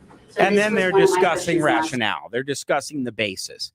And the lawyer's like, well, it was noticed as this and that. My point in playing that little clip was a few things. One, to show how disorganized they were. They didn't even present a legal basis. Tay Anderson said ongoing legal proceedings without being specific. And let's talk about personnel matters, hinting, by the way, at the superintendent. Then you had Scott Balderman literally say this, member of the school board. I want to say that I have no idea what is going to be discussed in executive session, so I feel uncomfortable voting to support this, so I'll be voting no. I don't even know what's going to be discussed in this session, so I'll be voting no. And then they went on for a 4-hour discussion, which, by the way, was clearly to hide things from the public so that the people wouldn't be able to see what they're talking about, which is an abuse of executive session. But there's the incompetent Denver school board. Now let's go to Douglas County, which just a couple days before DPS went into executive session. All right, with that, I will move to item number 29. Convene an executive session. The recommendation is the Board of Education adjourn the meeting and convene an executive session, a closed session, for purposes of holding conferences with the district attorneys to receive legal advice on specific legal questions pursuant to CRS 24-6-4024B regarding pending litigation, specifically Marshall versus Douglas County Board of Education et al., pending in district court, Douglas County, case number 2022-CV30071. And if motion to go in by 2/3, the requested members of the meeting will be all 7 directors, Superintendent Kane, DCSD Counsel Mary Klemesh, and Jeff Blue representing the law firm of Gessler Blue. Do I have a motion concerning the recommendation? So moved. Listen to what Mike Peterson, school board president in Dougco, did there. He cited specific statutory authority for going into private executive session. He cited specific legal questions and even mentioned the exact case that they were going to talk about. He mentioned who was going to be in the meeting. Boom, boom, boom. There may be need for discussing some pertinent issues depending on what you want to go into executive session for. And that may need to be necessary before you all vote. But nevertheless, you're going to lay it all out. Instead, what Denver does is one of their school board members says, I sent an email. We're going to talk about what the email is. We're not going to tell the public what it was. But I sent the email. Let's go to executive session for that. And then you have a school board member. I want to say that I have no idea what is going to be discussed in executive session, so I feel uncomfortable voting to support this, so I'll be voting no. I mean, you just can't make this stuff up. There's certainly going to be more to come on the executive session, their superintendent in Denver, et cetera. But let me just tell you, it's a joke in Denver, and you could just hear the stark difference between those two school boards. And Dougco's the one the left-wing media likes to malign because conservative majority. That's it for me. I'm in for Deborah on Friday at 3, then my show Saturday at 6 in the morning. Jimmy Sengenberger in for George Brauchler. Merry Christmas. Happy Hanukkah. May God bless America. Enjoy the day. Stay warm.